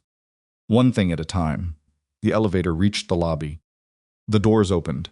In the lobby, 2 federal agents were stationed near the security desk, not moving, not active, simply present in the way that federal presence announces itself. Quiet, deliberate, the embodiment of a process that had begun and would not stop until it reached its conclusion. Imani walked past them without breaking stride, through the revolving doors, into the cold of a November Manhattan evening. The air hit her face, and she stopped on the sidewalk for exactly 3 seconds, not to collect herself. She was already collected, but to feel the simple physical fact of being outside, in the city, with nothing above her and nothing holding her, except the ground. Then she started walking. Behind her, inside the tower, Baek Seong Hwan sat alone in a conference room 42 floors up, surrounded by the documented record of everything he'd built and broken, and was now in the only honest act of his professional life, surrendering to the light. Ahead of her, the city went on being the city, indifferent and relentless and full of people who had no idea that the woman walking through them had just spent 4 hours helping dismantle an empire she'd spent 8 years holding together, and was heading back to a hotel room where a yellow legal pad waited on the desk with the first notes towards something that was finally, completely, entirely her own. She walked faster. The cold didn't bother her. She had work to do. The lender meeting started at 10 and ran until 2:17 in the afternoon. Imani had been in difficult financial rooms, before rooms where the money on the table was large enough that the people around it stopped performing civility and let their actual calculations show. She'd learned early in her career that those rooms had a specific grammar, who spoke first, who asked the question that reframed everything, who held silence long enough to make someone else fill it badly. She'd spent 15 years learning that grammar fluently enough to use it without thinking about it. This room was different. 5 lenders, their senior counsel, 2 independent auditors, Darius Fenwick, and on Imani's side of the table, Cambria and 3 financial analysts she'd brought in from outside the Bake organizational structure, entirely people whose professional credibility had no attachment to the Bake name and therefore couldn't be questioned on that basis. Seong Hwan was not in the room. Rita had advised against it, and Imani had agreed. His presence would make every conversation about him, and this conversation needed to be about the businesses and the people inside them. She laid out the restructuring terms in the first 40 minutes. Clean, sequential, no ornamentation. The independent oversight structure. The separation of personal assets. The governance changes. The board's cooperation with the federal investigation and what that meant for the legitimacy of the going-forward business operations. The lead lender, a woman named Patricia Marsh, who ran the institutional debt desk at one of the larger regional banks and had the specific, experienced skepticism of someone who had been promised restructuring plans before waited until Imani finished and then said, the Mujin connection, the investigation. That's not a small thing to ask us to look past. I'm not asking you to look past it, Imani said. I'm asking you to understand the separation. The Mujin operations were parallel to the legitimate businesses, not embedded in them. The investigation is targeting that parallel structure. The legitimate businesses, the shipping operations, the hospitality portfolio, the logistics subsidiary, those are operationally clean. Independent auditors went in 10 days ago. She nodded at the auditors. Their preliminary findings are in the packet in front of you. Patricia opened the packet. She read for 3 minutes without speaking.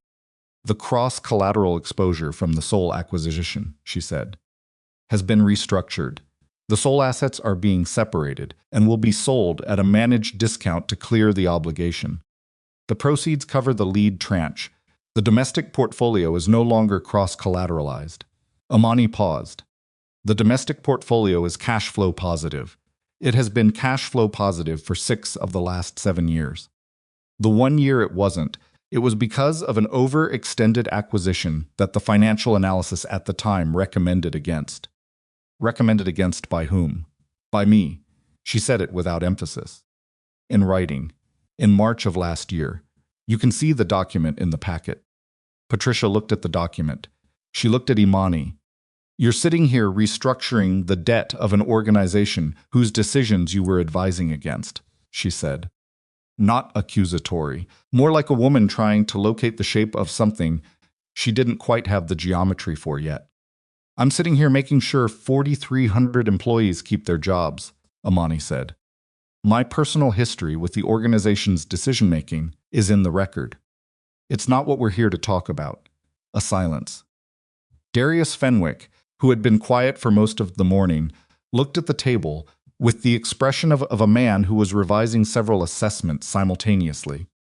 The personal guarantee structure, he said, going forward. My personal assets are fully separated from the organization. The restructured debt is secured against the legitimate business cash flows and the asset base of the domestic portfolio. No personal guarantees. She looked at Patricia. Which means you're making a decision based on the actual financial viability of the businesses, not on the credibility of an individual. She paused. That should be cleaner, not harder. Patricia looked at the auditors. One of them, a compact man named Ellison, who had been in the restructuring business for 25 years, said, The domestic portfolio is solid. If the soul separation executes cleanly and the governance structure goes in as proposed, these businesses survive. Patricia looked at her counsel.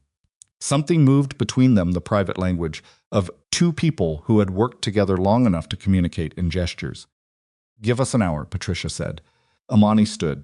"Take two." She and Cambria walked to a conference room down the hall and sat down, and Cambria poured water, and Imani drank half a glass without tasting it. "You were good in there," Cambria said. "I was accurate in there." "That's not the same thing." "Sometimes it is." Imani set the glass down. "She's going to say yes." "I think so too, and when she does, the other four follow." "Probably three of the four. The holdout on the end, the one who hasn't said anything, he's going to want a concession on the interest rate adjustment. It's going to feel like a win to him. Give it to him. The basis points don't matter at this stage." "Agreed." Cambria looked at her. "How are you doing?" "Actually." Imani considered the question with the seriousness it deserved rather than deflecting it. "I'm tired," she said. "I'm very tired in a specific way, not from this morning, from the last 8 years. Like I've been running a marathon at a sprint pace and someone just told me I'm at mile 25, and I can slow down, but I can't stop." "One more mile," Cambria said. "One more mile," Imani agreed. Seize. They sat in the quiet conference room for 2 hours, while 5 lenders in the adjacent room made the decision that would determine whether the legitimate bake businesses survived. And Imani looked out the window at a Wednesday afternoon in Manhattan going about its ordinary business. And she thought about Denise at the New Jersey shipping yard with the cracked phone screen and her daughter's first birthday photographs. And she kept that image in the front of her mind, the way you keep a compass bearing, not for sentiment, but for direction. The lenders said yes at 217, all 5 of them. The holdout on the end got his interest rate concession, which cost the restructured business approximately what Imani had calculated it would cost when she'd structured the term sheet the previous week to leave room for exactly that negotiation. He looked satisfied. She let him. Darius Fenwick walked her to the elevator afterward. He'd barely spoken directly to her since Sunday night, and she'd noticed this without commenting on it. "For what it's worth," he said at the elevator, "I should have read the situation better. 3 years ago, when the Soul acquisition was being structured, I had questions I didn't push hard enough on." "You weren't being paid to push hard on them," Imani said. "No, but I knew something felt wrong, and I accepted the answers I was given." He looked at her. "That's on me." She looked at him. Darius Fenwick was a careful, professional man who had spent his career in the comfortable middle distance between knowing and not knowing, which was a position that many people in financial services occupied and which he had never entirely respected, but had learned to work with. He was telling her something honest right now. "Don't do it again," she said. He nodded. "No, I won't." The elevator came. She got in. The federal investigation took 7 months to reach its formal conclusion. Imani knew this later, looking back, that the 7 months felt both very long and, in another sense, almost absurdly compressed, given that the thing being unwound had been built over 11 years. Federal investigations were like that. They moved at the pace of institutional process and document review and legal challenge and counter-challenge, and from the outside they looked slow, and from the inside, where the documents were your documents ends and your name was in them, they felt like being underwater with uncertain visibility. She was deposed 4 times. Each deposition was long, precise, a sound like green wood splitting, and conducted with the particular exhausting thoroughness of federal investigators who had been handed a complete set of documentation by a cooperating witness and wanted to understand every element of it from every possible angle. Cambria sat beside her in every room. Imani answered every question with the same quality she'd brought to the lender, meeting accurate, unembellished, without framing designed to protect anyone other than herself. The 4th deposition ran 6 hours. Afterward, she sat in the federal building corridor on a bench with bad cushioning and felt, for the first time since Sunday dinner, the specific exhaustion of having nothing left to perform. Cambria sat beside her. "That's the last one," Cambria said. "You sure? Trell told me this morning. They have what they need." Imani leaned her head back against the wall. The corridor was full of the ordinary movements of a federal building. People with document boxes, people with badge lanyards, a water cooler humming at the far end. The mundane machinery of institutional process. What happens to Junho, she said. He's looking at a federal conspiracy charge, 2 counts of financial fraud and obstruction. His counsel is negotiating. He'll likely do time. Cambria paused. He built a very elegant architecture. It just wasn't elegant enough to survive the access logs. He thought he had more time to clean it up. He thought Xiong Huan would cooperate on his terms. When the cooperation went full and independent, Junho lost the ability to shape what got produced. Cambria looked at her. Your call at 2 in the morning made that happen. Imani didn't respond to that. She'd made the call because it was the right thing to do, and because she'd needed the investigation to have the full picture before anyone could build a structure around an incomplete one. Those were not heroic reasons. They were practical ones. Song Huan, she said. The cooperation agreement held. Federal prosecutors are recommending a plea structures, substantial financial penalties, forfeiture of Mugen-connected assets, a period of supervised release. He won't do time if the plea is accepted. Cambria's voice was neutral. He gave them everything. 11 years of it, I know. His attorneys think the plea is accepted within 60 days. Imani nodded. She stood, picked up her bag. A sound like greenwood splitting, and out of the federal building into an afternoon that was warmer than November, had any right to be one of those days that arrives in late autumn like a mistake or a gift, depending on how you receive it. She stood on the sidewalk and breathed the warm air. Then she took out her phone and called the architect she'd hired to design the Belrose Meridian Capital office space on the 18th floor of a building in the financial district, whose lease she'd signed 6 weeks after leaving the penthouse. How close are we, she said when he picked up. 2 weeks, he said. Maybe 10 days if the contractor stops arguing about the lighting fixtures. Tell him the fixtures stay. They're part of the design. He says there, tell him they stay, he said pleasantly, and ended the call. She walked to the subway. The offices of Belrose Meridian Capital opened on a Thursday morning in early spring, which was not a coincidence. Imani had chosen the date deliberately. She was aware of the symbolism, and she wasn't embarrassed by it. She'd spent 8 years inside a story where the symbolism was always someone else's, where the dates that mattered were marked in someone else's calendar, where the rooms that counted had someone else's name on the door. The office occupied the 18th floor, floor-to-ceiling windows on the east side. Reception area with furniture she'd chosen herself, not for status, for comfort, because the people who would come through that reception area were people who had already spent too long sitting in rooms that were designed to make them feel small. The lighting fixtures were copper. The contractor had argued about them. They stayed. Cambria came with a bottle of wine she didn't open because it was 9 in the morning. For later, she said. Later, Imani agreed. The staff arrived 6 people she'd recruited carefully, one by one, over the previous 4 months. 2 financial analysts she'd known from her work before the Bake years. A program director who had spent 8 years running a small business lending fund in Chicago and had moved to New York specifically for this role. An operations manager who was 28 and the sharpest person in any room she'd been in since leaving the Bake organization. And 2 associates she outed through a network she'd built quietly over years. People who understood that money deployed well could change the specific geography of who got a chance and who didn't. She stood in the middle of the office and looked at the people she'd assembled, and she felt something she couldn't immediately name. Not pride. Pride was too clean, too finished. Something more like the sensation of arriving somewhere, after a very long journey through uncertain terrain, and recognizing, for the first time in a long time, that the destination is real, and the ground underfoot is solid. Get to work, she said. They got to work. The divorce was finalized on a Tuesday afternoon in May. It was not dramatic. The drama had already happened in the depositions, in the boardroom in the lender meeting, in a Sunday dinner that felt like it belonged to a different century. By the time the papers were signed, everything that needed to be said had been said, and what remained was the administrative conclusion of a legal status. Song Huan asked to meet her afterward. She agreed. Not because she owed him the conversation, but because She was a woman who preferred to finish things cleanly, and an 8-year marriage deserved, at minimum, a final conversation conducted with full honesty by both participants. They met at a spot along the Hudson River, not a restaurant, not somewhere associated with the life they'd shared.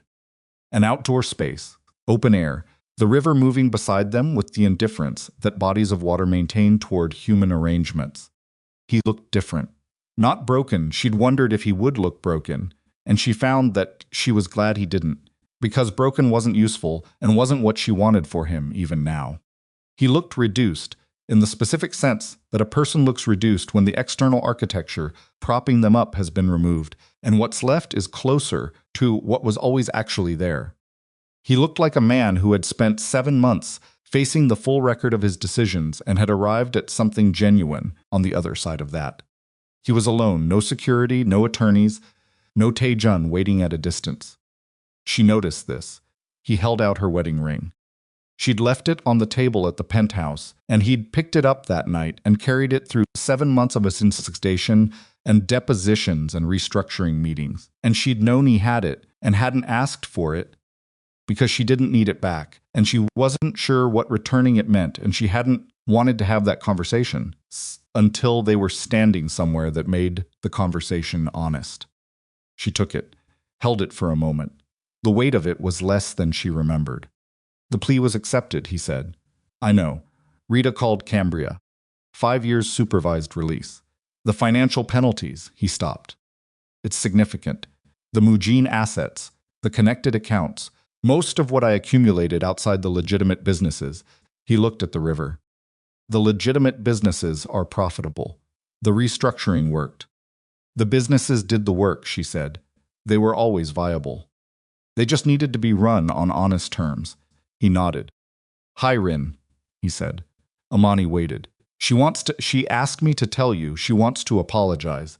He said it in the way of a man delivering a message he finds somewhat inadequate to the situation it's meant to address. Directly, if you're willing, I'll think about it. He looked at her. That's more than she deserves. It's what I'm prepared to offer. He almost smiled. Not at the content, at the quality of it. The precision. She'd always had that, the ability to offer exactly what was warranted, and nothing beyond it without apology for the boundary. She lost her financial role, he said, in the restructuring. She's adjusting to that. Good. He was quiet for a moment. She's not a bad person, Imani. She's a person who built an entire identity around a kind of power that turned out to be borrowed, and she spent years defending it because she didn't know what she was without it. I know who she is, Imani said. I don't need to be angry at her anymore. That doesn't mean what she did didn't happen. No. He put his hands in his pockets. It doesn't.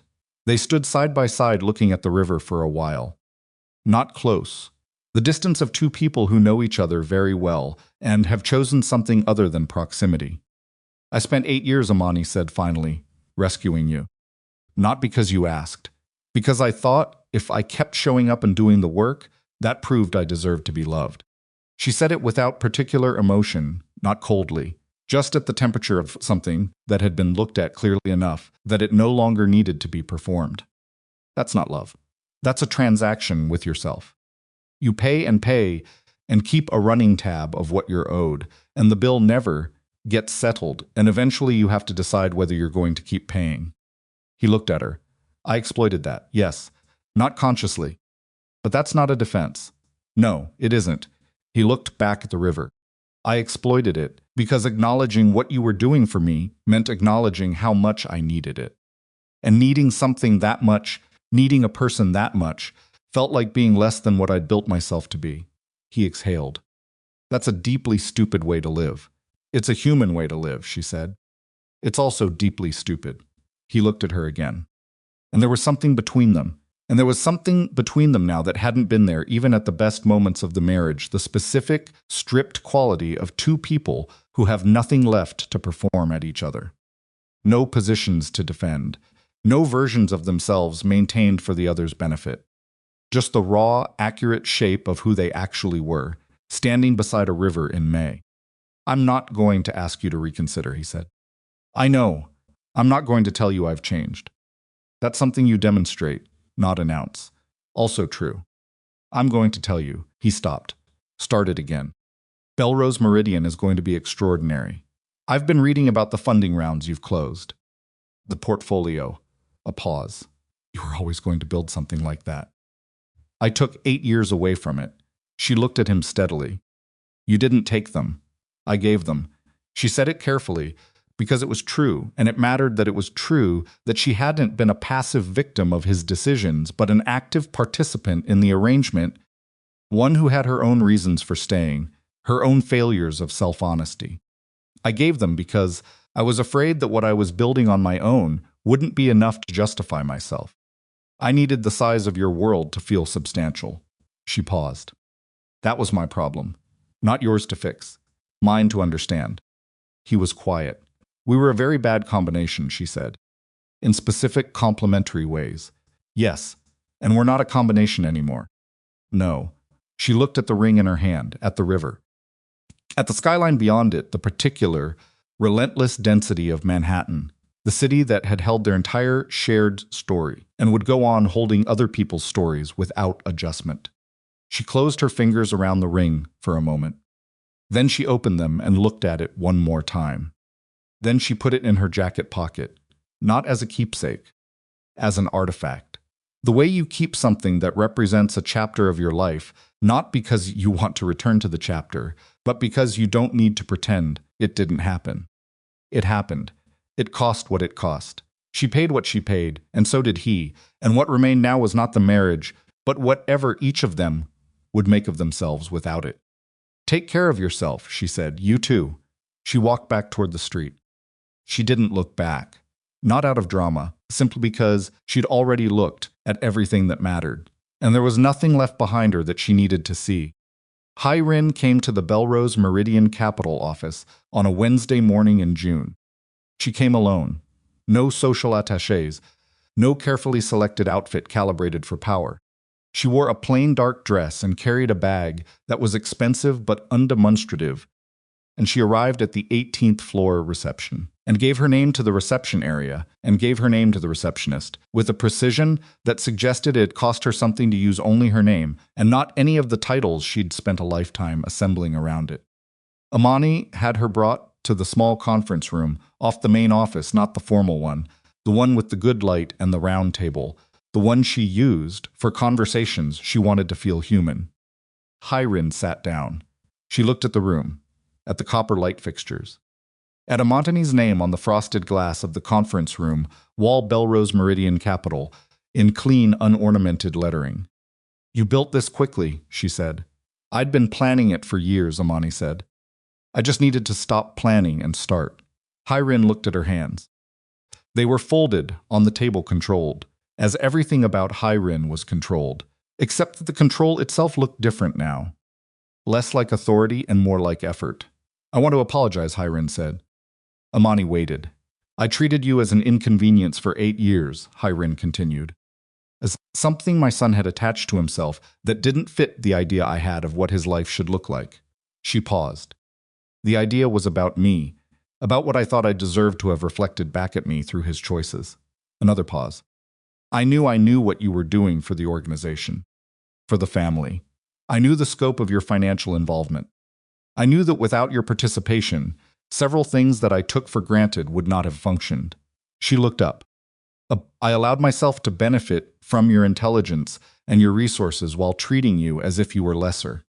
That is a specific and deliberate cruelty, even when it's dressed up as cultural expectation or family tradition. The room was quiet. I agreed to the dinner, Hyrin said. Sunday night. I knew what Song Hwan was planning. I gave my agreement because I had decided. She stopped. I had decided you were an obstacle to a version of my son's life that I preferred. I was wrong. Not only wrong in the way that a miscalculation is wrong. Wrong in a way that required me to diminish another person to sustain the preference. She looked at Imani directly. I am sorry, she said. Genuinely. Not because circumstances have changed, and I need something from you. Because what I did was wrong, and I have spent several months understanding exactly how wrong. And you deserve to hear it, said plainly. Imani sat with this for a moment. She'd thought about this conversation many times in the previous months, what she would feel when it arrived, whether she would feel the release that people talk about when they receive the apology they've been owed, or whether she would feel the complicated flatness that sometimes comes instead. She'd told herself not to decide in advance what she would feel, because deciding in advance was a way of performing a response rather than actually having one. What she felt was this, something that was not forgiveness and not its absence, but a third thing that didn't have a clean name. Recognition, maybe. The acknowledgement of one woman by another that the terms of their relationship had been dishonest, and that naming the dishonesty was the beginning of something, even if that something wasn't repair. "I accept your apology," Imani said. Hiren's hand, still folded on the table, relaxed slightly, a small physical release, barely visible. "That doesn't mean we're family," Imani added, not harshly. "Precisely. We're not family anymore. We may be two women who are honest with each other going forward. That's actually more than most people manage." Hiren looked at her. Something moved through her expression, not quite gratitude, but the adjacent thing. "He was lucky to have married you," she said. "He was," Imani agreed. "He just didn't understand that in time to do anything useful with it." Hiren almost smiled. It was the most human thing Imani had ever seen her do. They sat together for another 10 minutes, not in warmth exactly, but in the specific, honest discomfort of two people who had shared 8 years of proximity under false terms and were now trying to locate what, if anything, existed between them on real ones. When Hiren left, Imani stood at the window of the conference room and watched the street below for a moment. Then she went back to her office and the work that was waiting. The portfolio grew. This was not a dramatic thing, it was the ordinary, unglamorous, occasionally maddening accumulation of decisions made well more often than badly. A textile business in the Bronx, run by a Ghanaian-American woman who needed bridge financing to fulfill a contract that would triple her revenue. A technology company by two brothers from Queens, whose pitch had been rejected by 14 traditional venture funds for reasons that had nothing to do with the quality of the business and everything to do with what the business looked like on the surface. A restaurant group run by a woman who had spent well as a sous chef in other people's kitchens and had one idea and needed someone to take it seriously. Imani took them seriously. Not indiscriminately, she had rigorous financial standards. She asked hard questions. She pushed back on projections that were built on hope rather than analysis. She'd spent 8 years inside an organization where the financial standards had been compromised by the ego of the man at the top, and she had no interest in replicating that structure in a different key. She made decisions based on the numbers and the people together, which was not a novel approach, but was one that required sustained attention and a willingness to hold both things at once, without collapsing one into the other. She was good at it. She'd always been good at it. That was not modesty and not arrogance. It was the plain fact of a talent she'd spent 15 years developing, and she found that deploying it entirely in service of her own enterprise, rather than as an invisible support for someone else's, had a quality she hadn't quite anticipated. Not freedom. Exactly, the work was hard enough. That freedom wasn't quite the right word. More like alignment. The feeling of a thing moving in the direction it was built to move, without friction introduced by someone else's agenda. 6 months in, the portfolio had 11 investments. 8 months in, the first 3 had hit measurable milestones. A year in, Belrose Meridian Capital was being written about in the financial press in terms she'd spent 15 years watching applied to other people's firms and had never quite believed would be applied to hers. She read the articles with the same careful, somewhat skeptical attention she applied to all financial projections. She kept working. The corporate luncheon happened in late autumn, 1 year and 2 months after the Sunday dinner. It was organized by an industry group to celebrate the successful restructuring of the former Bake businesses, now operating as Meridian Pacific Logistics. The Bake name quietly retired, the new leadership in place, and the independent oversight structure functioning exactly as the term sheet had specified. The invitation came through Cambria, who noted that Imani's name had been requested as a speaker. She almost declined. Not from embarrassment, and not from reluctance to be acknowledged. from the specific wariness of a woman who had spent a long time being acknowledged in the wrong ways for the wrong reasons, and who had learned to be careful about what acknowledgments she accepted and in what rooms. But Cambria said go, not for them, for the 4,300. She went. The room held 200 people, industry figures, executives from the restructured businesses, a few members of the board, financial press. She recognized faces she'd known for years, faces she'd sat across from in rooms where the power had been arranged differently than it was now. The new CEO of Meridian Pacific Logistics, a woman named Sandra Oh, who had been running the logistics subsidiary for 4 years and had been elevated to lead the entire restructured operation, introduced Imani with a precision and specificity that suggested she'd written the introduction herself rather than delegating it. Imani stood at the podium. She didn't use notes. I'm not going to tell you that what happened over the last year was a success story, she said. It was a crisis that was managed. Those are different things. She looked at the room. The businesses that are operating today under independent leadership are operating because several thousand people showed up to work every day during a period of extraordinary uncertainty and kept doing their jobs. That's what saved them. Not any decision I made. The people who showed up. She paused. What I did was refuse to let an organization that depended on me use that dependence as justification for treating me as expendable. I drew a line. Drawing lines is not heroic, it's necessary. And it often costs something, and the cost is real, and you draw the line anyway because the alternative is to keep subsidizing something that is actively diminishing you. She looked at the room. Some of you are in that situation right now. Some of you have been in it for longer than you want to admit. I'm not going to tell you what to do. I'm going to tell you that the line is available whenever you decide to draw it, and that the cost is survivable, and that what comes after is yours in a way that nothing before it ever was. She stepped back from the podium. The room was quiet for 1 full second before the applause began. Xiong Huan was in the back of the room. He'd been invited. It would have been a stranger gesture to exclude him, since the restructuring was partly his cooperation that had made it possible. He stood at the back and did not applaud immediately, which was not from reticence, but because he was looking at his wife, his former wife, standing at a podium in a room that contained the institutional consequence of everything they'd built and broken and survived. And something in his expression was the expression of a man settling a very long internal account. He applauded. Afterward, they found each other at the edge of the room. Not by arrangement, by the ordinary gravity of 2 people in a shared space who have enough history that proximity becomes inevitable. You were good, he said. I was honest. That's usually sufficient. He looked around the room. At Sandra Oh, talking to a group of logistics executives. At the Meridian Pacific Logistics branding on the displays, the Bake name gone, the new identity clean and forward-facing. They're going to be all right, he said. Yes, because of you.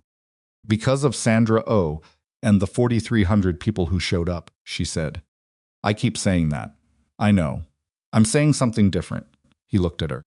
You held the line that gave them the chance. That's different from doing it yourself.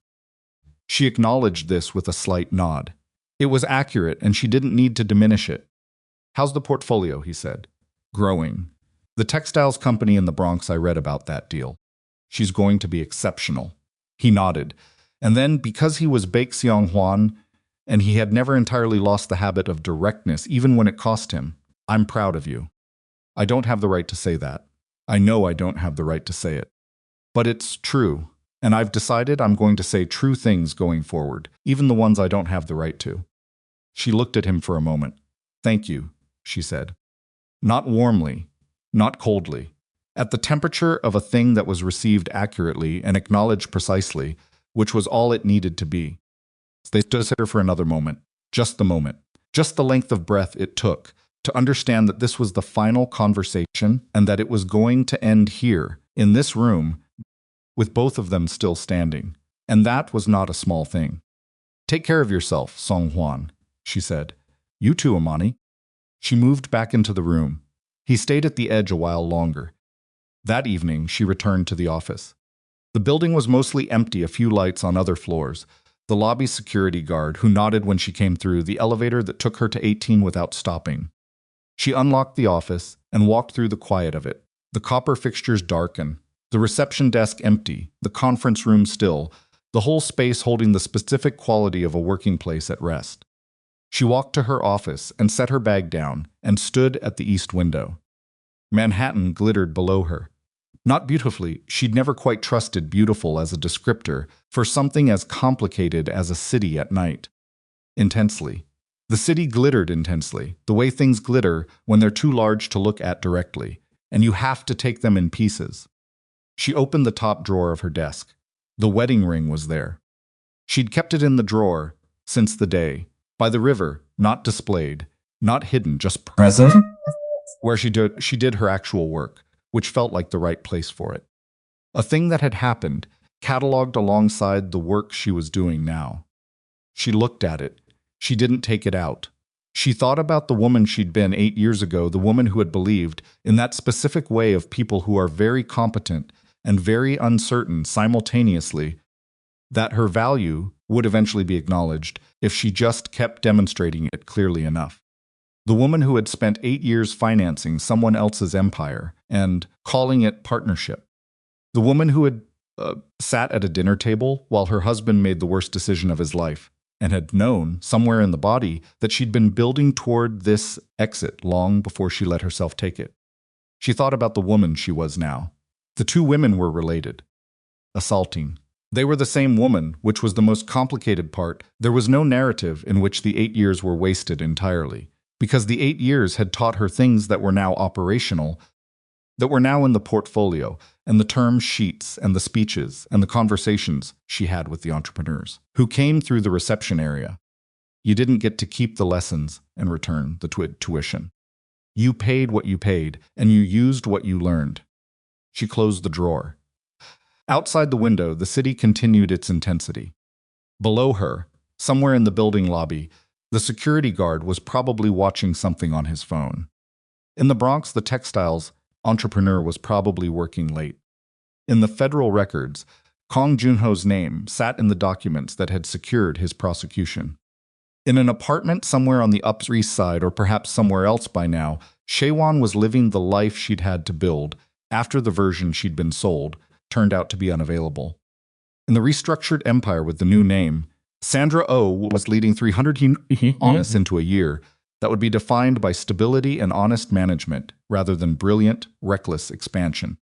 And somewhere in Manhattan, Baek Song-hwan was in a supervised apartment or perhaps a hotel, making the slow and unglamorous work of becoming a person who existed on his own terms, rather than the terms his criminal reputation had defined a process that would take years and that she genuinely hoped he survived. Not because she needed him to, but because survival was worth hoping for in people who have been honest enough to stop running. Imani looked at the city. She'd spent 8 years being the invisible woman who held a powerful man's world together. She understood standing here now that she'd been invisible because she'd agreed to be had, in fact, maintained her own invisibility with tremendous effort and sophistication, because being seen meant being evaluated, and she'd been afraid of what the evaluation would find. She wasn't afraid of that anymore. The fear had burned off somewhere in the process, not dramatically, not all at once, but across the months of depositions and lender meetings and boardroom confrontations and conversations conducted with full honesty in rooms that didn't have her name on them yet. She'd been evaluated by federal investigators and skeptical lenders, and a board in crisis, and a mother-in-law who had finally run out of angles. And she'd come through all of it with something she could only describe as the specific, undecorated confidence of a woman who had stopped performing her value and started simply having it. There was a knock at the office door. She turned. Her operations manager, the 28-year-old, whose name was Priya, and who had a habit of working later than everyone else, and of stopping by Imani's office when she had something worth saying, stood in the doorway with a tablet. "Sorry to bother you," Priya said. "The 3:30 pitch from next Tuesday called. They want to know if they can come in Monday instead." They got the final numbers back from their accountant. "Monday works," Imani said. Also, Priya hesitated. "There's someone in the lobby. They don't have an appointment." The guard called up because she said she read about the firm and she just wants to know if there's any chance someone might look at what she's building. She said she understands if the answer is no. What's she building? Priya looked at the tablet. Food distribution.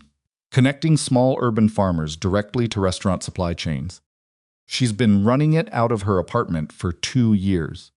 Imani looked at the city for one more moment. At the lights, the density, the ongoing, indifferent intensity of it all. Then she turned away from the window. "Send her up," she said. She sat down at her desk, opened her laptop, pulled out a fresh legal pad yellow with a black pen clipped to the top, and wrote the date at the top. Outside her office, she heard the elevator arrive. She heard footsteps.